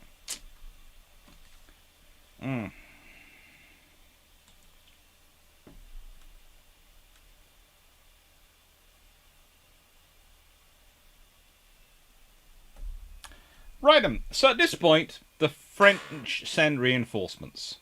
There are British merchant ships are merrily running blockade. They don't always get in enough supplies, but they are ensuring some supplies are getting through, and the sick get removed, and some new personnel come in. So there is a stream of merchant ships getting through the blockade.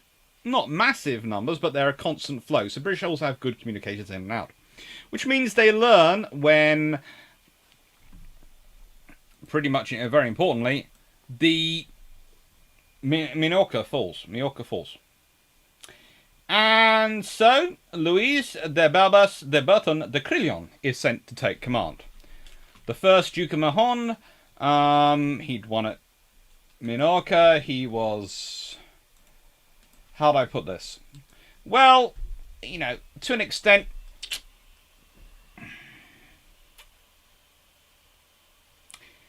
I think Elliot would have considered that they had sort of sent someone better than the previous one, but he'd won his renown for his tenacious defense of Landau en the Ezar against a 10,000 strong attacking force led by the Grand Duke of Tuscany. When he was asked to surrender, Crillon told the enemy general that he could not, as he had a name and a personal reputation to defend. The general said to replied, "Yes, sir, we know and believe since the beginning of since the beginning campaign. But give up, brave Crillon. You will be taken." He was captured after a 13-hour battle, but was released 8 days later in a prisoner exchange. So yes, he's loyal. He's stubborn. He doesn't have a habit of winning the big battles. He does win Majorca. You have to say that he does very well there, but.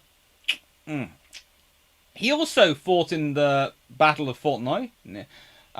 So there's now 3 Fontenoy veterans basically facing off against each other. And captured nearly 50 pieces of artillery from the Dutch, British and Hanoverian alliance opposing the French at this battle. So after that battle he was appointed a brigadier. He did win fights against the British. He had won at the Battle of Mezelle, and he took part in the captures again, Ostend and Newport.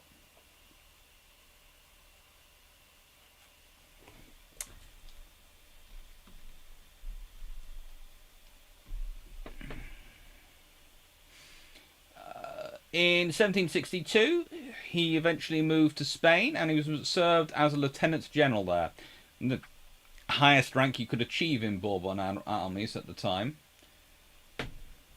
And does fairly well. However, he takes Minorca,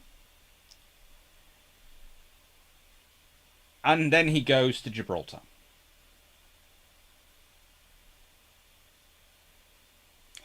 And Gibraltar proves that, well, you can be very honourable and you can be lovely. In fact, at one point, he sends George Eliot a gift of fruits, vegetable and game, along with some ice. Just to be nice to him. And wrote a letter when actually Eliot was promoted to the peerage and became Lord Heathfield. He writes a nice letter to him. So Crillon is a very nice professional soldier. But honestly, he's far too honourable, and he's put in a terrible position. Because yes, he's got 10 more battalions. But he's still facing this.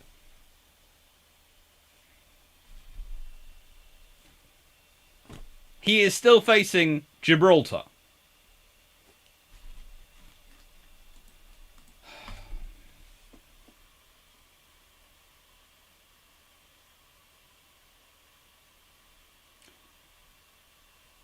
Kensin, hello. Asam Notson, hello. And Victor Visas, hello. I'm not sure if I've said hello to you all this evening yet so far. Nighthand Productions, this is rather random, but after this stream, go look on YouTube, Danny DeVito and Lion King. What happens in that video is what instantly comes to mind when looking at that canon. I was thinking more about there are various what are they called? The Acme cartoons that come to mind whenever I see that canon.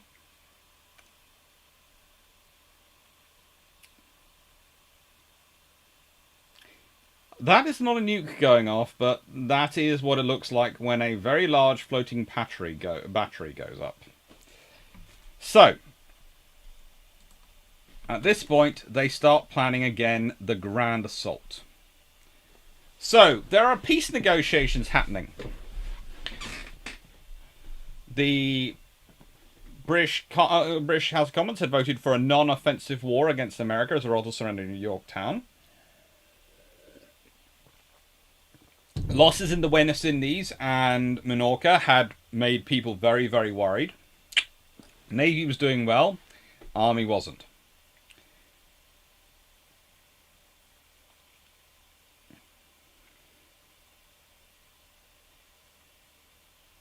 And so Gibraltar becomes the main factor in peace. Because they're continuing the siege. It's the only really active area of engagement of the war. And as John Jay, the American Peace Commissioner, pointed out, we are very much occupied with Gibraltar. We stand at the threshold of great events. Pray God that they will be auspicious. I believe that they could bring very much closer the epoch of peace which you all wish for, a peace both good and solid. And his idea was, of course, if Gibraltar fell to the Spanish. Now, you can see the Spanish lines. You can see where the Spanish batteries are positioned to try and fire at the northern end. However, in early September of 1782, the Spanish advance their lines even further. And they get right into the British siege guns' effective range. At this point, Elliot and Greene have a conversation with their artillery general, Boyd.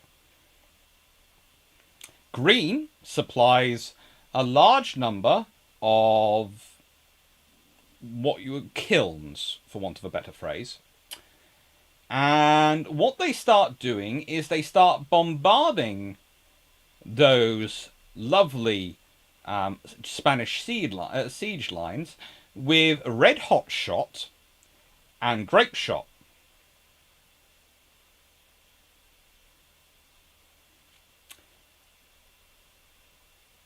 Now, so you have preheated to furnace temperatures, shot, then having the joy of going through an explosion, being fired at dry wooden defences.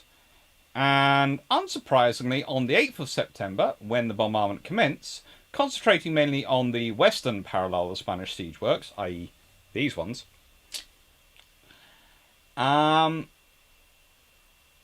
within a few hours, the Mahon battery, along with the conjoining works, was set on fire. The other batteries, San Carlos and San Martin, were heavily damaged and had to be partially dismantled by the French and Spanish pioneers before they could be reconstructed. Spanish and French casualties numbered 280. And after this success, they decided to put furnaces and grates, or the kilns and grates, were installed right next to every single battery. So they'd done it for a few special batteries which could do the long-range firing to begin with, and by this point, after this, they put them near everything. So you got close anywhere, they could burn you up. They're nice people, and we still haven't got to the ground assault yet.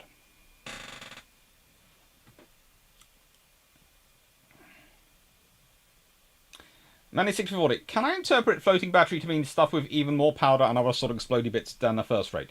Pretty much, but not enough, not as many guns as the first rate.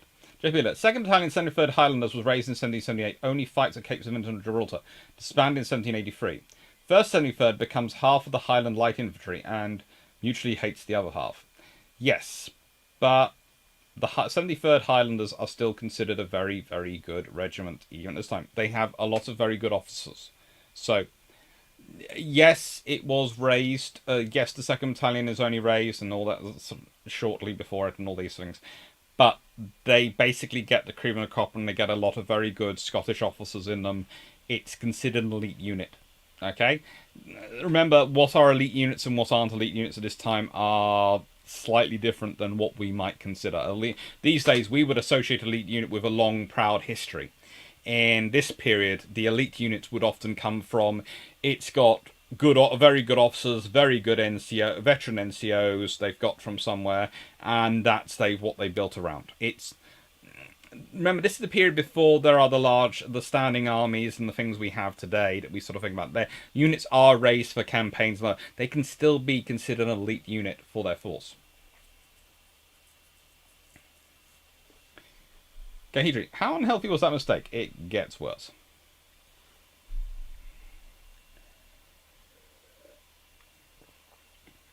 Amazaski, was the RN used to bombard Spanish and French positions? Whenever the RN turned up, they did like to bombard Spanish and French positions, but mainly they didn't. Because they weren't there in strength for most of the siege. Most of the siege, they would turn up, supply it, and then go away. So, at this point, the Spanish and the French decide that a land attack would be impossible. They finally, after 2 years of trying, had given up on that one. So they ask for ideas. And a French engineer, Jean Le Méchant d'Asson, invented and designed floating batteries, which he declared would be unsinkable and unburnable.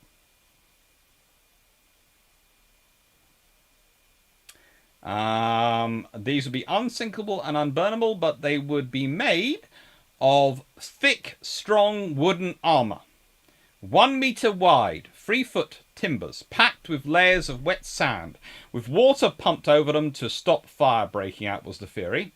In addition, old cables would also deaden the fall the British shot, and, as ballast, would counterbalance the guns' weights. The guns were to be fired from one side only. The starboard battery was removed completely, and the port battery heavily augmented with timber and sand infill. These 10 floating batteries would be supported by ships of the line and bomb ships, which would try to draw away fire and split up the British. 5 batteries, each with 2 rows of guns, together with 5 smaller batteries, each with a single row, would provide a total of 150 guns. And the Spanish and the French were very enthusiastic about the proposal. D'Arson even managed to sail close to the Gibraltar coast under fire to gather more intelligence and make sure he could work out how it would be possible. The trouble is, the British kind of spot it coming, because they see these hulks being brought in and go, what are the Allies up to again? Oh God. They've got ideas. So, on the 13th of September 1782, the Bourbon Allies launched their great attack. They were sending 5,260 fighting men aboard the 10 floating batteries, with roughly 212 heavy guns, under the command of Don Vivento Moreno. And in support was the combined Spanish and French fleet, which consisted of 49 ships of the line, 40 Spanish gunboats, and 20 bomb vessels, manned by a total of 30,000 sailors and marines, under the command of Spanish Admiral Luis de Cordova. A fairly decent admiral. They were supported by 86 land guns, 35,000 Spanish, and about 8,000 French troops on land, intending to assault the fortifications once they'd been demolished. So, this time, you can argue they are turning up with roughly 80,000 troops. Even more fun, there's an estimated army of roughly 80,000 spectators on the adjacent hills on the Spanish side, expecting to see the fortress beaten to powder and the British flag trailed in the dust. Among them, many of the highest families from France and Spain. So, the British had plenty of warning. What have we discussed many times? You do not give the British plenty of warning. The batteries moved forward over the bay, and eventually they managed to open fire. But, as you can guess, things didn't go to plan. the alignments on the guns weren't correct on the batteries. The two lead ships, Pastora and Talapera, moved further ahead than they should have. And so when they opened fire on their main target, the King's battery, the British guns replied. The cannonballs were deserved to bounce off their hulls, but the trouble is, by the time they were in position, they were all so spread out that they couldn't create any significant damage to the British walls. They couldn't concentrate their fire. They were firing against what Green had built, the walls Green had reinforced and built many times over. At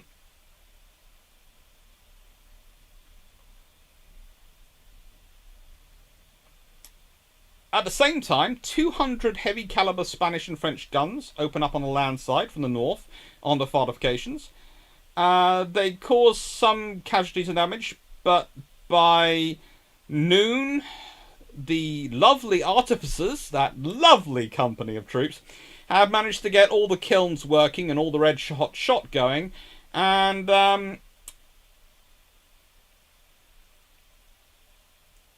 well, this is when things start to go wrong.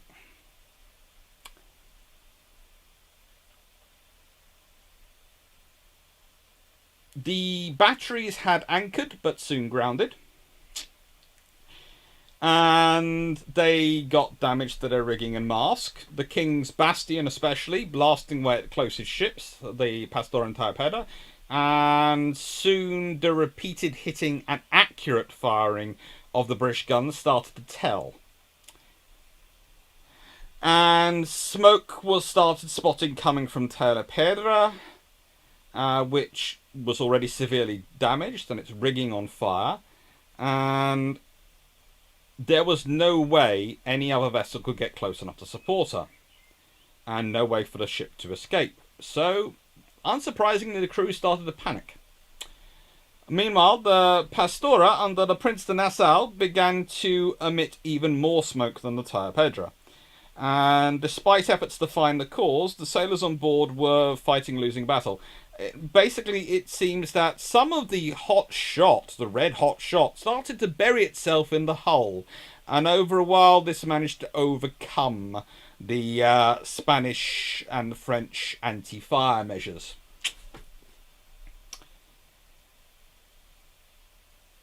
And then the Spanish land guns ceased firing, because the Spanish army had run out of powder and were low on shot. By nightfall, de Crillon had to admit that the assault had failed, but the fire on the batteries was out of control. And Tagova's ships of the line didn't move to support, and neither did Barcelo's vessels. Basically, the navies were refusing to get close to the British and their shot. Their heated shot. It was considered too dangerous. At this point, de Crillon admits defeat and orders the Spanish to basically scuttle their ships and get their crews rescued. However, at this point, rockets are set up from the batteries as distress signals.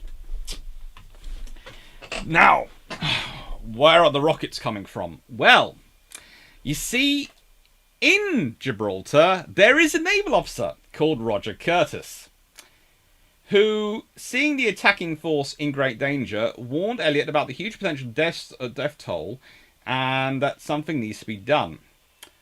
So the British send out Curtis with 250 men. They head towards the Spanish gunboats, firing as they advanced, and the Spanish gunboats retreat and withdraw. The British gunboats then reach the batteries and one by one take them and then rescue them. They basically are pulling the Spanish crews off the batteries because they know they're going to blow up. They storm the Pastora, taking the men on board as prisoners, eventually take them off there. and they seized the Royal Standard flying from that vessel's stern. The flames had engulfed Talapedra at this point and reached the magazine. The explosion is what is pictured to the on the left here, and what is pictured earlier. It is described in many accounts as being a mushroom-like cloud. That's how fierce an explosion it is.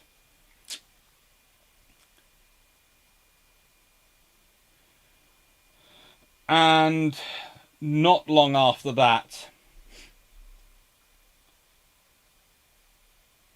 the Spanish are basically start fleeing towards the British boats to try and get away. They don't expect any support from their colleagues. Soon after, the Pastora follows the fated Talapedra and blows up. And at this point, many in the water are killed outright by that explosion, and including the coxswain of Curtis's own boat. At this point, Curtis realizes it's unsafe to be near the flame batteries and withdraws his own men from 2 more floating batteries engulfed in flame, and finally orders the withdrawal. Then the Spanish batteries decided to start opening fire on the British as they were trying to save the Spanish from the batteries, from the floating batteries, as the Spanish batteries had now received more guns and powder, so they felt they should start engaging the British formations again. And this means that the they cease fire when they realise their mistake, but basically the rest of the Spanish floating batteries continue to blow up.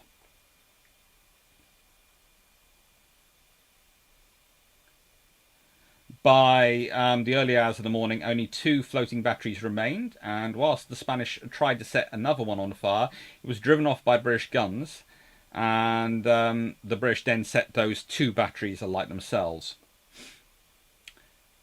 By 4 a.m. the following day, all the floating batteries had been sunk. The Gibraltar waterfront was a mass of debris and bodies from the wrecked Spanish ships, and whilst during the assault 40,000 rounds had been fired, the major casualties were Spanish. Curtis had managed to rescue 357 officers and men, who were theoretically then prisoners, and the Allied total loss for the battle was 1,473 men killed. The British lost 15 killed and 68 men wounded, half of them from the Royal Artillery, and a Royal Marine presented Pistaro's Spanish colour to Elliot.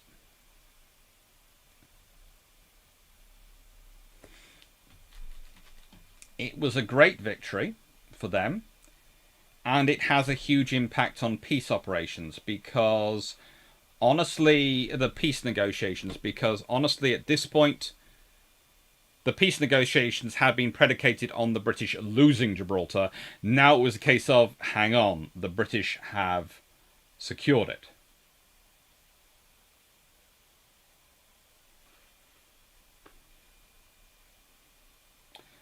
Which meant the British promptly flatly refused to cede land north of the old border of Canada.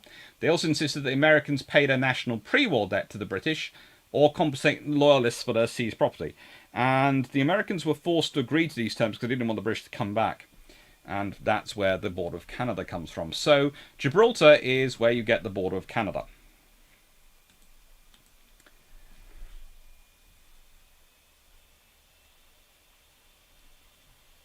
Dan Freeman, what exactly is so great about the Siege of Gibraltar that it lasts for so long? That's brilliant. What Manly 1640, what is a bomb ship exactly? It's a mortar ship. A bomb ship is a ship designed with a special bed on its deck which can support the firing of mortars, which impact the deck in a different way, because cannons of course fire outwards, mortars fire up and over, so their force comes down on the ship, so you need to strengthen the ship. They often used coal ships, converted colliers for bomber ships, because they tended to have stronger decks. I think Erebus and Terror were coal ships.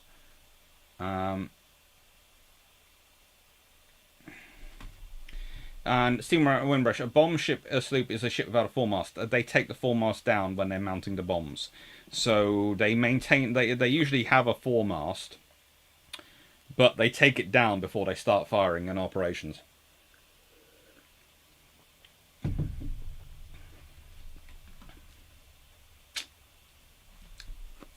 Disfrontal, were quick lime shells ever used in the siege? I feel they'd be quite useful here. I don't think so.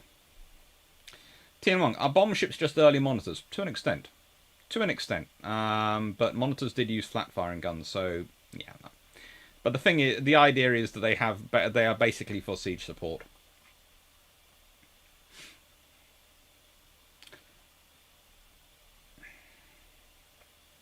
They're early monitors in terms of the World War I monitors rather than the American Civil War monitors.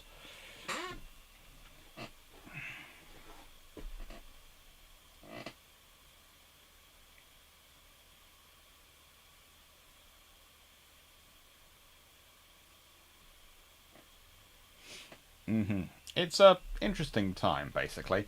And by the way, you can see along here George Eliot, you can see Green, you can see the entire officers, and of course you can see the commander of the Highlanders in his full Highland dress. Fun times. So, in 1782, October 1782, the final relief arrives. So, this great siege has happened in September. The British decide they're going to reinforce it. However, before they arrive, the San Miguel is captured because on the 10th of October that year, storm wreaks havoc on the Allied fleet, and the San Miguel is driven aground. It loses mizzenmast and is driven helplessly into Gibraltar by the storm. Cannon fire from King's Bastion was fired at the vessel, some of which penetrated and caused damage and casualties. At which point the San Miguel tries to get out of danger, but it's grounded, and gunboats from the garrison quickly capture her. A total of 634 Spanish sailors, marines, and dismounted dragoons were then captured. And an attempt by the Spanish and French on the 17th of December to bombard the Miguel with mortars failed and caused only minimal damage. But by this time, the British had removed the powder magazine, some of it had been thrown overboard. Unfortunately, this actually had caused another problem, this very, very annoying storm, because it meant that when Admiral Howe arrived, the Spanish fleet wasn't really there for him to fight. So he arrives.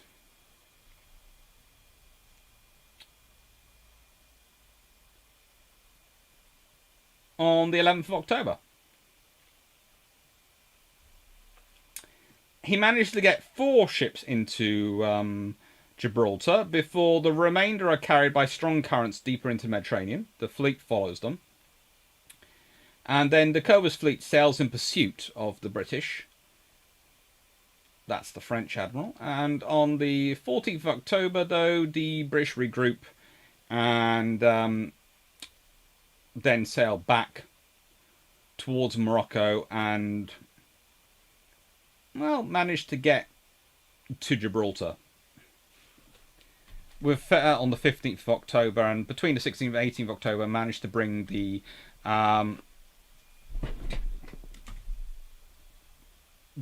rest of the convoy into Gibraltar. So a total of 31 transports, which brought with them the 25th, 59th and 97th Regiments of Foot as well, that returned the garrison to a strength of over 7,000 soldiers, plus, again, still roughly 500 sailors and marines. And there are all sorts of more artificers and all sorts of other things. So this is a very strong garrison now in Gibraltar with all the food.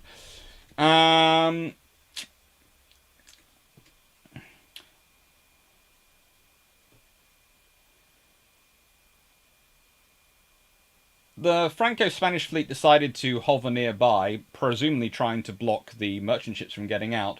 So Howe decides to lure them away.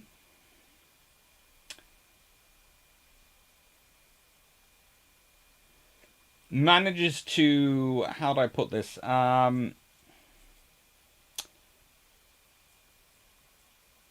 Get them out of position by following him, then changes direction and halves the Franco-Spanish fleet he's fighting against, because turns out the British sailors are fairly decent, and suddenly they lose about 14 ships, and so basically the Franco-Spanish fleet decides not to engage. And then comes, well, how do I put this?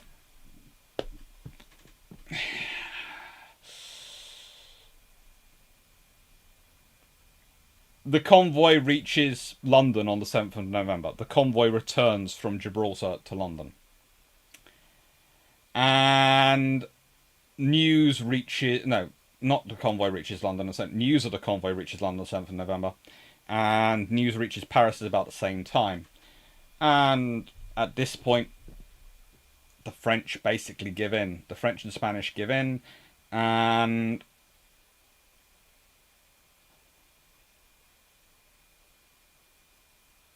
the French agree pretty much to peace treaties, which are signed on the 20th of January, 1783. However, the siege is continuing, and the garrison hasn't been told that there's peace. So on the 1st of February, they open up a sustained and accurate fire on the besiegers, causing some damage and inflicting casualties. And on the 2nd, de Crillon receives a letter informing him of the preliminaries of the general peace that's been signed, and 4 days later he sends a Spanish vessel flying a flag of truce with the news of the preliminary treaty to the garrison.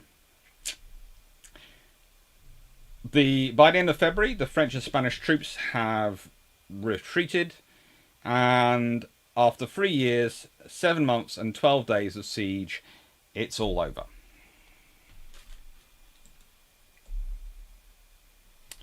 3 years, 7 months. It's all over.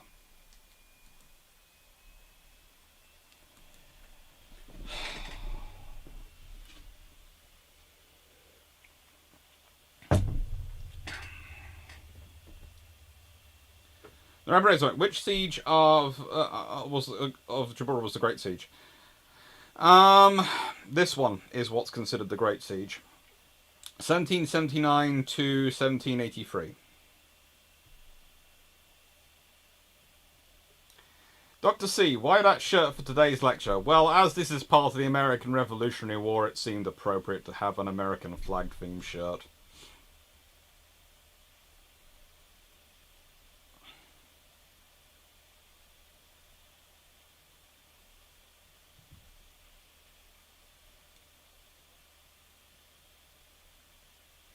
But no. Question time. Oh. I do enjoy talking about the siege, and I do enjoy teaching the siege. I have a long list of notes, and my notes are pretty muddled. And I have to admit, I have been checking my notes alongside Wikipedia to check where I... Because my policy is always I give references where I disagree with Wikipedia.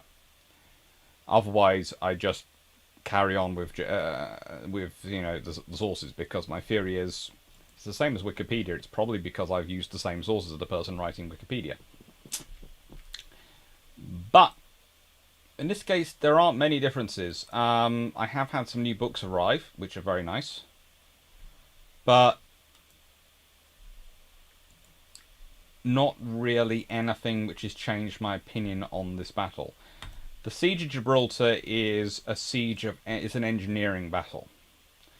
And that's basically the advantage. Sieges are engineering battles, and the British have the advantage of having 2 engineers in charge from the get-go. And that is a huge advantage.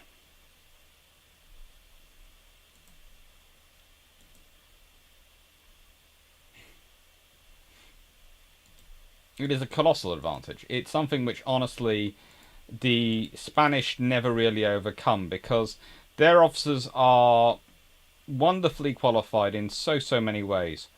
but they are not qualified. They're not really qualified in the mathematics of siege warfare. They're very brave. They're very honourable. They certainly look dashing. But yeah. Siege warfare is about understanding artillery and the positioning of artillery. And they just don't have them in charge. They have many, many skilled officers there. They do. They just don't take any notice of them. Or when they do take notice of them, it's too late. Or they take notice of the weird ones. You know, I would honestly say the gentleman who comes up with the floating batteries, never believe anyone who says they're going to make it unsinkable. There is no such thing as an unsinkable ship. If there was, the British would capture it. Which is pretty much what they were trying to do at one point.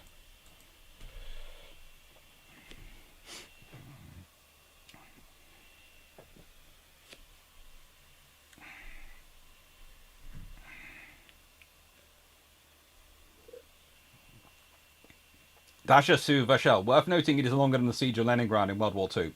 Yeah. I do wonder how many... Grace Sassy, I do wonder how many Americans even know the siege and it's part of being a Revolutionary War. I suspect not many among the general public. I'm not sure, but it is a critical part of the Revolutionary War. If the Spanish and French had won the siege, then the Americans might have had a very different agreement vis-a-vis Canada. At this time, battles like this can have huge impacts on the face of wars, on the fate of nations. Imagine World War II without British Gibraltar. Imagine World War I without a British Gibraltar. Imagine the next several hundred years without a British Gibraltar. The odds are the British would have tried to take it back in the very next war, so it would have been fought over, but Gibraltar would have probably still been fought over for a long time. As it is, it's been largely settled since the Great Siege. Rapid Raceback. I'm on vacation. You're my refuge from SpongeBob SquarePants. I'm glad to hear that.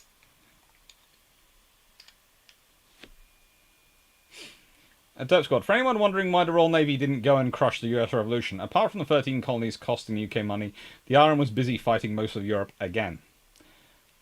True. Plus, and this is going to sound terrible, but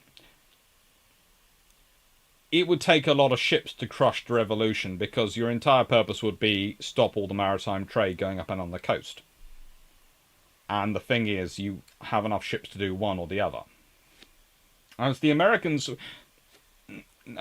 Navy would tell of the US Civil War period would tell you, to watch the US coast, you need a lot of ships.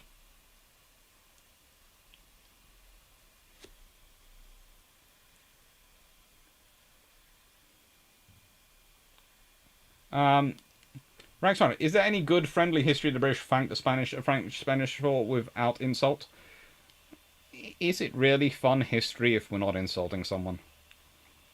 Again, we are the great sarcastic nation.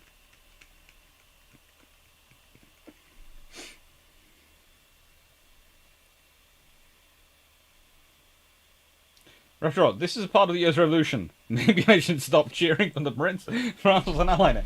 But was Spain? Yes. And I'm now confused because I'm pretty sure we had a war with Spain not long after. True, you did, because the British included a codicil which absolutely was evil. We had, as part of the peace agreed after the Revolutionary War, we gave the Spanish back Florida.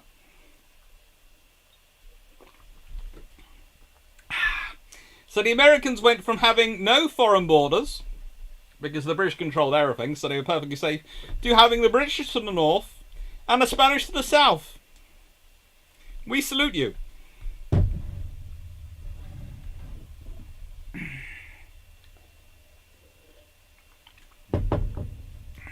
For sure, Titanic, Spanish floating battery, the unsinkable, any navy here, brick would be a funny one.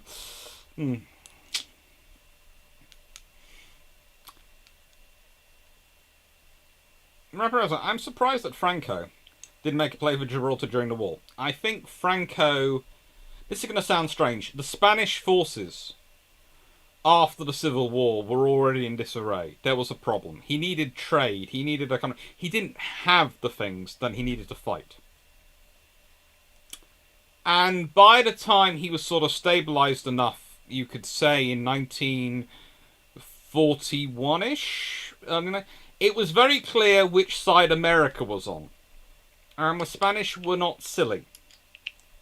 Being a beneficent neutral to Germany offered them almost as many advantages as actually attacking Gibraltar. And also because, to be honest, Hitler makes the same mistake about Gibraltar as Napoleon does. Napoleon says he would never besiege Gibraltar because it's just a waste of money and effort by the British, because it has no... It doesn't matter. Of course, Napoleon is another officer for whom logistics happen to someone else.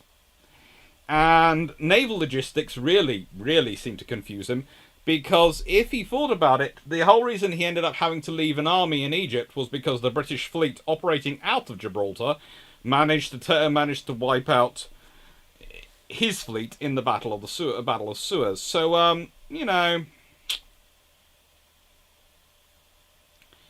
it gets fun.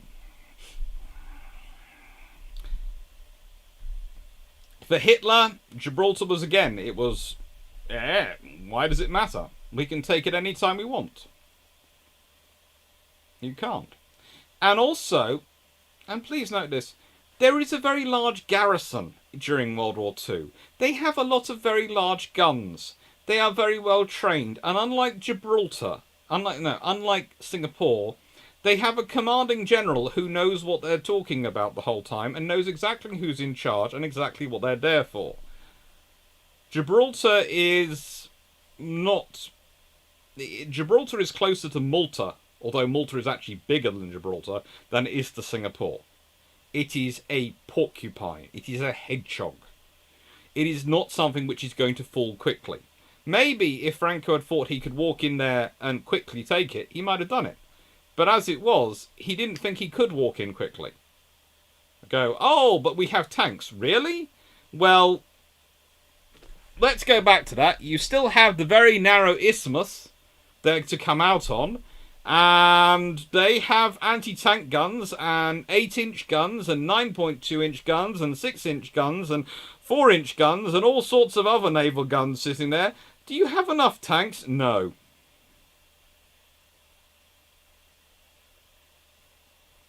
Okay, so tanks aren't going to work. What else are you going to use? The Spanish Navy?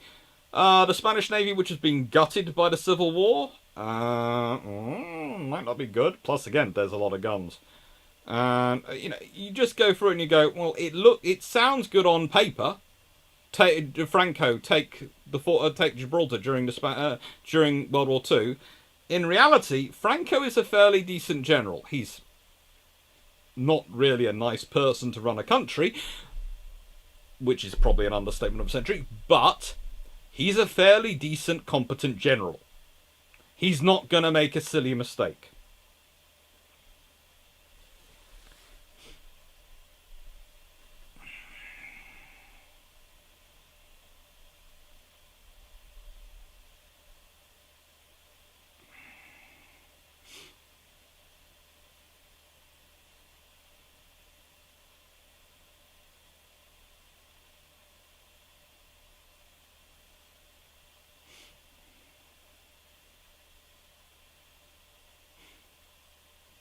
That's good. I get the feeling that Neptune and Poseidon view any ship being claimed to be unsinkable as a personal affront and challenge. I would agree. I would add that Mars also probably has a similar feeling. Richard Author, the quasi one I don't know. In school it's Ally France, Statue of Liberty, World War One, Ally France, World War Two, Ally France, and you can see the decline in U.S. education system with that. Look, yes, they're allied with France. Yes, France is a continual ally for the Americans. It's good. They often also tend to be a bit of a frenemy. Because you could argue that whereas the French Revolution talks about liberty and all these sorts of things, they also practice a lot of guillotining, which the Americans never really get into. So France, Canaris was one. UK paying Franco millions to not get involved, and Spain had just had to come out of civil war. The UK was assisting Franco with various operations, but not as much as honestly. There's as much, if not more, German support coming in. Admiral Canaris. Hmm.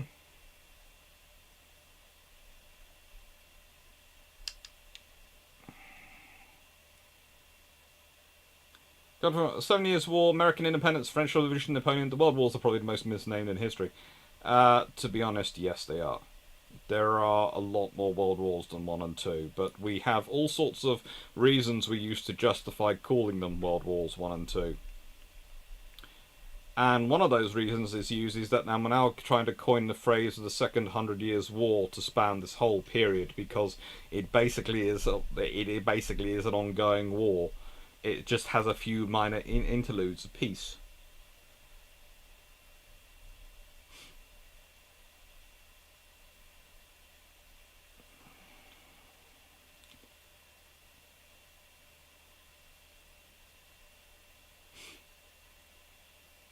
Discord, Franco joining the Axis would mean the British could land an army in Portugal and probably get to the Pyrenees before the Germans could react effectively.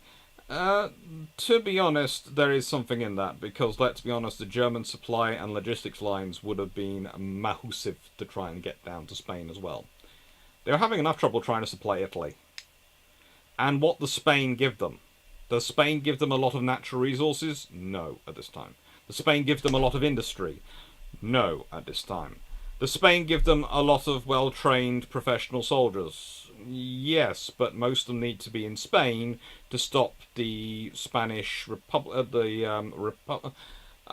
Republicans and etc. The government forces which have been defeated in the civil war from popping up again.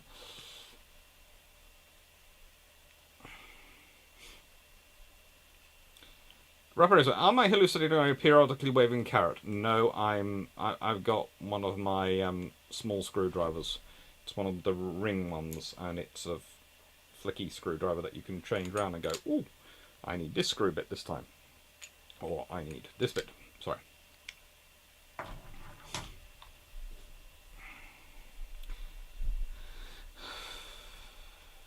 Distinguished. The Brits enjoyed watching the Bourbons. That is cute phraseology. Be in trouble too much to intervene in the early French Revolution. 300 years of hatred was hard to overcome. Later they worried it would spread. Yes and no. Richard Order. Oops, the fire is coming this way. Now get the water. Frank Smarto. How often do you find National Archives to be wrong with the info they provide? National Archives are very rarely wrong with the information they provide. You just have to remember, one, the information is written and what the context is. It's like there's been a huge debate going on Twitter recently about the value of Taranto. And really, the value of Taranto changes over time. In the 6 months after Taranto, it's critical that Taranto happened. And Taranto is amazingly important. And because of what's been going on for 6 months before and then 6 months afterwards. After that, it starts to reduce importance. It's the same with the Battle of Matapan and quite a lot of these battles. They are critically important at the time because of the security they give for a short term, which allows you to do other operations which give you strength in the long term. So a lot of these operations are as critical as they are enabling operations. But the thing is, therefore, you find a report written about Taranto straight afterwards, and you will find it glowing and Cunningham and calling about how important and how massive it was. And then you can look at it, you can go to the end of World War II and go, well, this report is obviously wrong because of da da da da da da da da da. And you go, and if you're a historian like me, you look at them and go, but why? He was perfect. When he wrote that report, he was perfectly correct in what he was saying, and there is a reason for what he's saying at that point. But that might not have been what he would have said if he'd written a report 5 years later. So you're writing that report based in hindsight of what you know from the rest of the war. You have to consider what that has actually provided in the 6 months before he writes that report. And what else has been going on. Richard Order, switching to laptop. Phone needs more power. Well, I'm going to keep going for about another 15 minutes till about 9:30, so it'll be about 3 hours. For clarity, on Admiral de Canales, head of the Adver, went out of his way to make sure that Spain did not join. He even instructed Franco on what to say, and asked for to prevent an alliance. Yeah, Canaris is rather sensible about the issues of Spain, of Franco and Spain joining the alliance.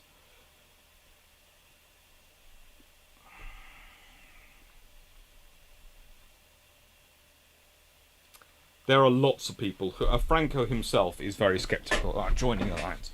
For starters, he looks at what's happening to Mussolini, and as he can see it, the moment Mussolini joined a formal alliance, he starts to lose his position and preeminence.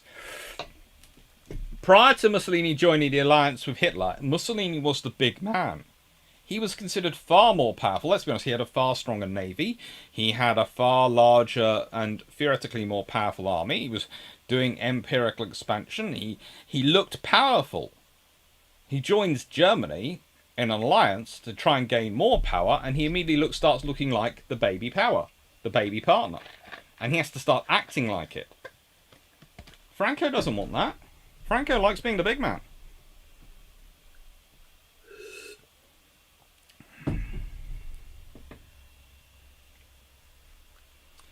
Can you explain something you had said about the governments needing monopolies in times of crises? I don't think I said monopolies in times of crisis, but they do sort of tend to form it. Basically, I said that governments tend to form monopolies when they want to shift they want to do something very expensive, like exploration and creating trade routes to the Far East, very high risk, but don't want to put any money themselves. So if a government wants to do that, but on the cheap, without supporting it, they have to create a monopoly. They have to make sure it's going to be profitable for those who invest the money. So they're putting all the risk and burden on the private sector. And they tend to do that by creating a monopoly. So that they are therefore balancing the risk and reward so people actually invest.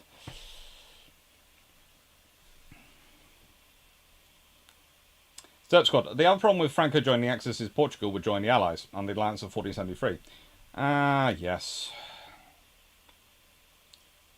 With Portugal, the Allies have enough fun with Portugal. Portugal allows them to basically use their islands in the Atlantic and all sorts of things. Canaris did a lot of things, does France's fault. What if Gibraltar had fallen but Majorca was retained? That becomes a more interesting thing, because does Majorca become part of Britain? Do they keep Majorca? It becomes a whole different ballgame. It's slightly more complicated to reinforce Majorca, but it is a slightly more defensible position, arguably, if you had a better garrison. But the thing is, to garrison Gibraltar is a few thousand.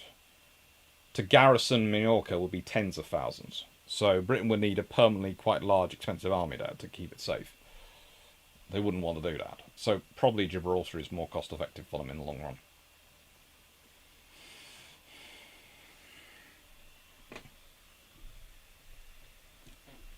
Hey, it's fun times.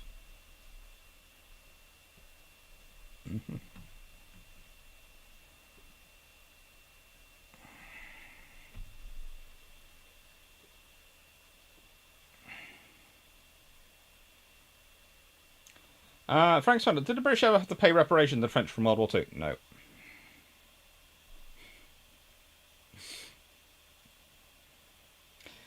Franco was tempted since Hitler promised to help him get Gibraltar, but he realised that was not going to happen when Barbarossa happened. To be honest, he realised it wasn't going to happen before that. That's good. Portugal was neutral like Ireland was. Yeah. Back in a second, someone just popped to my door. Me and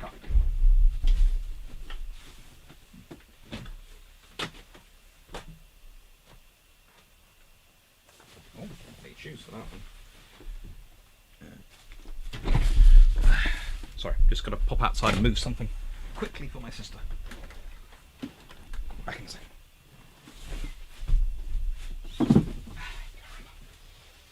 Coming.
Sorry, water butt had been going to fall over and it needed to be moved. Ay, caramba. Ugh. Right. Would loss of Gibraltar at this stage change the direction of British ambition towards Central and South America? Probably not. Although it might have caused more problems once the Suez Canal became important, because having control of one end of the Mediterranean was critical to British influence over the Suez Canal.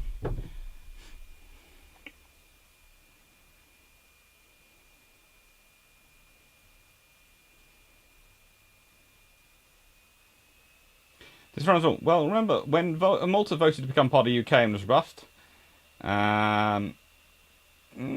Britain variously have tried various things. Yeah, it happens. Britain will claim to have voted to not try to take Nepal, but wanted to quietly forget that the Nepalese had a strong word to say about that. True, they did.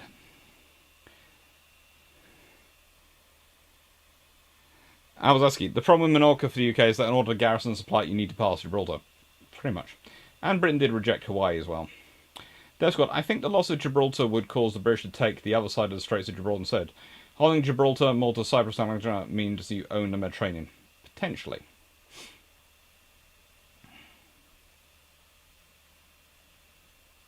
To an extent, Minorca is an interesting story. That is a whole different ballgame. A whole different story, Minos.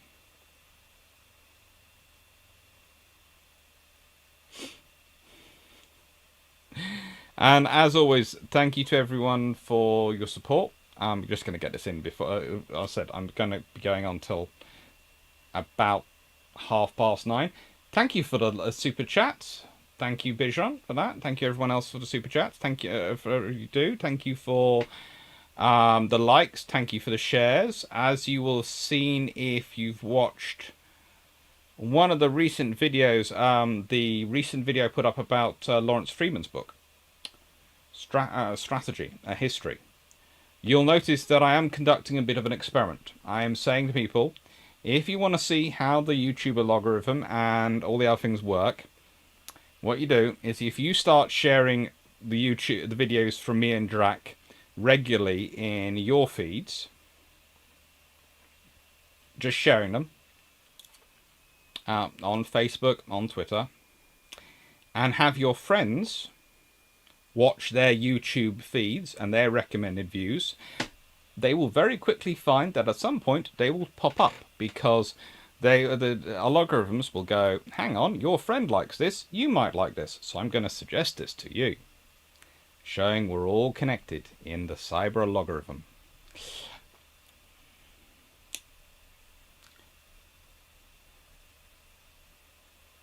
Frank Swanner, did the British ever own Guantanamo Bay? At various points, the British have had some control over Cuba. And best and worst stations for the Brits to go. Best and worst are probably all in the Far East. There were some places where, frankly, you would you almost guaranteed to die of fever, and there were some places where you would actually be living amazingly richly.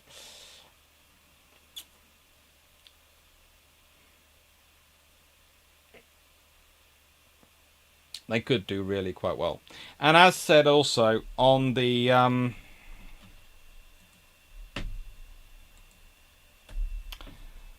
look out for the 20th of June. It's going to be a Battle of Philippine Sea. A long patrol is going to come out as I'm away.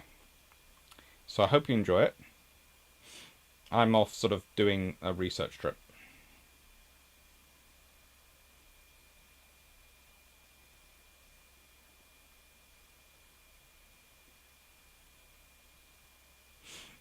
Death Squad, once you're beaten or at least fought the British to a negotiated peace, in a war they tend to hire you as mercenaries. Nepal is probably the best example of this, but the Maori are also hired, as are the Ashantis, Zulus and Highlanders. Well, the Highlanders are British, but they're also fought by British. Yeah. It's a fun thing.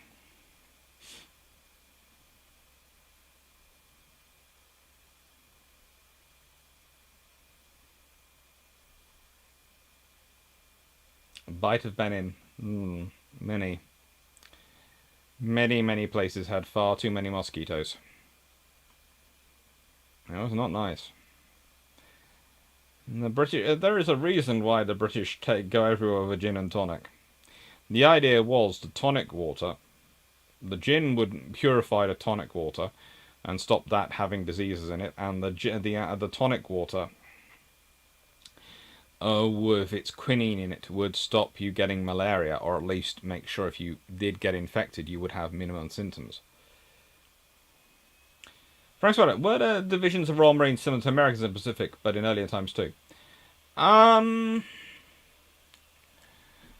There have been large groups of Royal Marines put together, rarely stronger than a brigade. Usually it's a case of the Royal Navy lands the army and sends them off to do things. It's rare that the British have had a huge separate second army, as in the Royal Marines forming a second army. That's mainly being an American thing, and you can understand it as well, because the Americans are looking at the Pacific War, the island hopping campaign, and when the British are looking at the island hopping campaign, that's when they formed the Royal Marines up into brigades.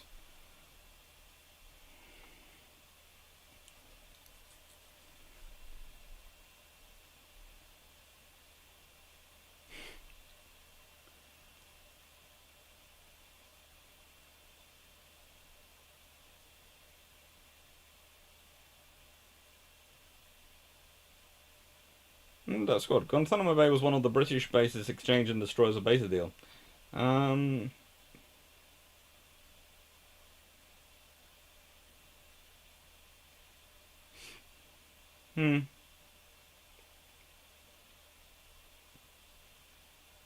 There were many bases given to the Americans on that. I think there was about 50 bases were given to them.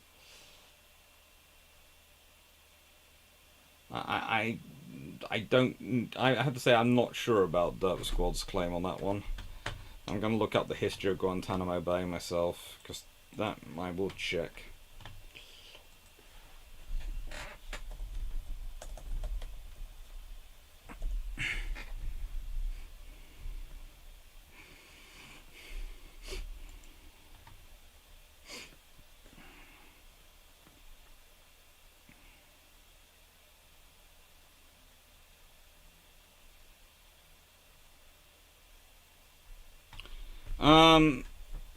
Let's see. It came under British control during the War of Jenkins' Ear.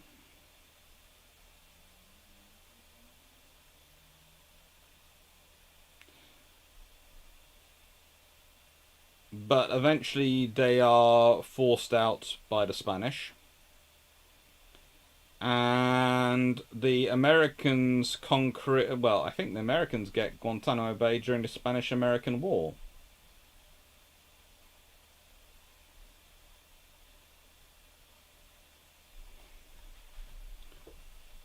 The war ended with the Treaty of Paris in 1898, in which Spain formally relinquished control of Cuba, and the United States maintained a strong military presence in the islands ever since.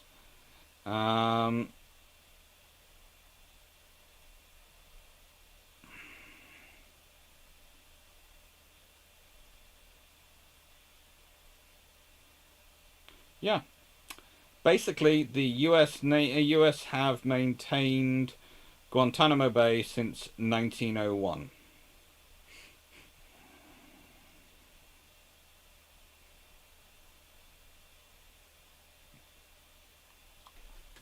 Still do. So not one of the bases for destroyers.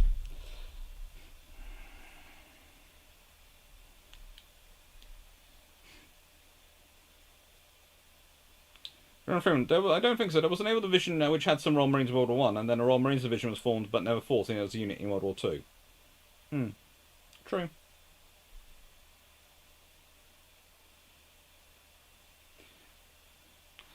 Dan Freeman. Now, we wouldn't want anyone else hiring like the French. Well, the French have tried to hire most of our various military forces at points, but we tend to get around it. The French Foreign Legion is, of course, their permanent military recruitment force, which, for a long time, heavily focused on recruiting the Irish. Can't think why. And the Spanish. They recruited, for a long time, the Foreign Legion was basically staffed with Irish Spanish, Italian, and Germans.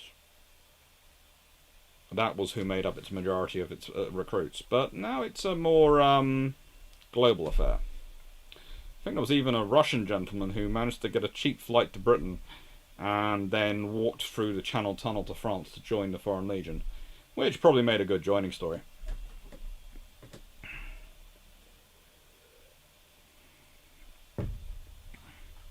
Right then, thank you everyone. I hope you've enjoyed this evening, and I hope you've had fun. Thank you again for all the super chats. Thank you for all the questions. I hope you found the Great Siege of Gibraltar to be of interest, and I will see you next Thursday. There will be recorded videos before then, on Sunday, and on Tuesday, and on Wednesday. There will be recorded videos coming up. But on the next live is Thursday, which will be Angeno's Actions of the French Navy World War I. So, take care, Derp Squad. Thank you, Dan Freeman, and Sean, and Paul for doing the work of the adminning. Thank you very much for that. Thank you, Derp Squad, for taking part. Thank you to France Fault, and Melanie1640, and Stafford, and DGV40, Calvin Gasberg, Seneca Nero, Greg Sadowski, Bijon, Albert Zadowski.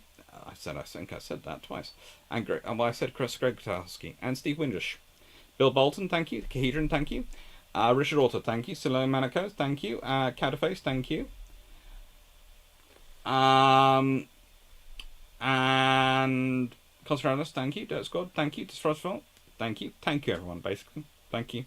Have a nice evening. I hope you've enjoyed. And as said, see you next Thursday. Hope you enjoyed the recorded videos to come. As said, Sunday will be the Battle of the Philippine Sea, which is 110 minutes long, so it's nearly 2 hours. But I'm going to have it to sections so you can sort of watch bits of it, but the whole thing is 110 minutes, and it's looking at the strategy of the Battle of the Philippine Sea. And Raleigh does make an appearance, of course. The fluffy research assistant. And Heroes Napalm 5, thank you. And take care. Yikas, thank you. Andrew Bend, thank you. Thank you very much. Take care. I hope you enjoy it. And as I said, see you next Thursday.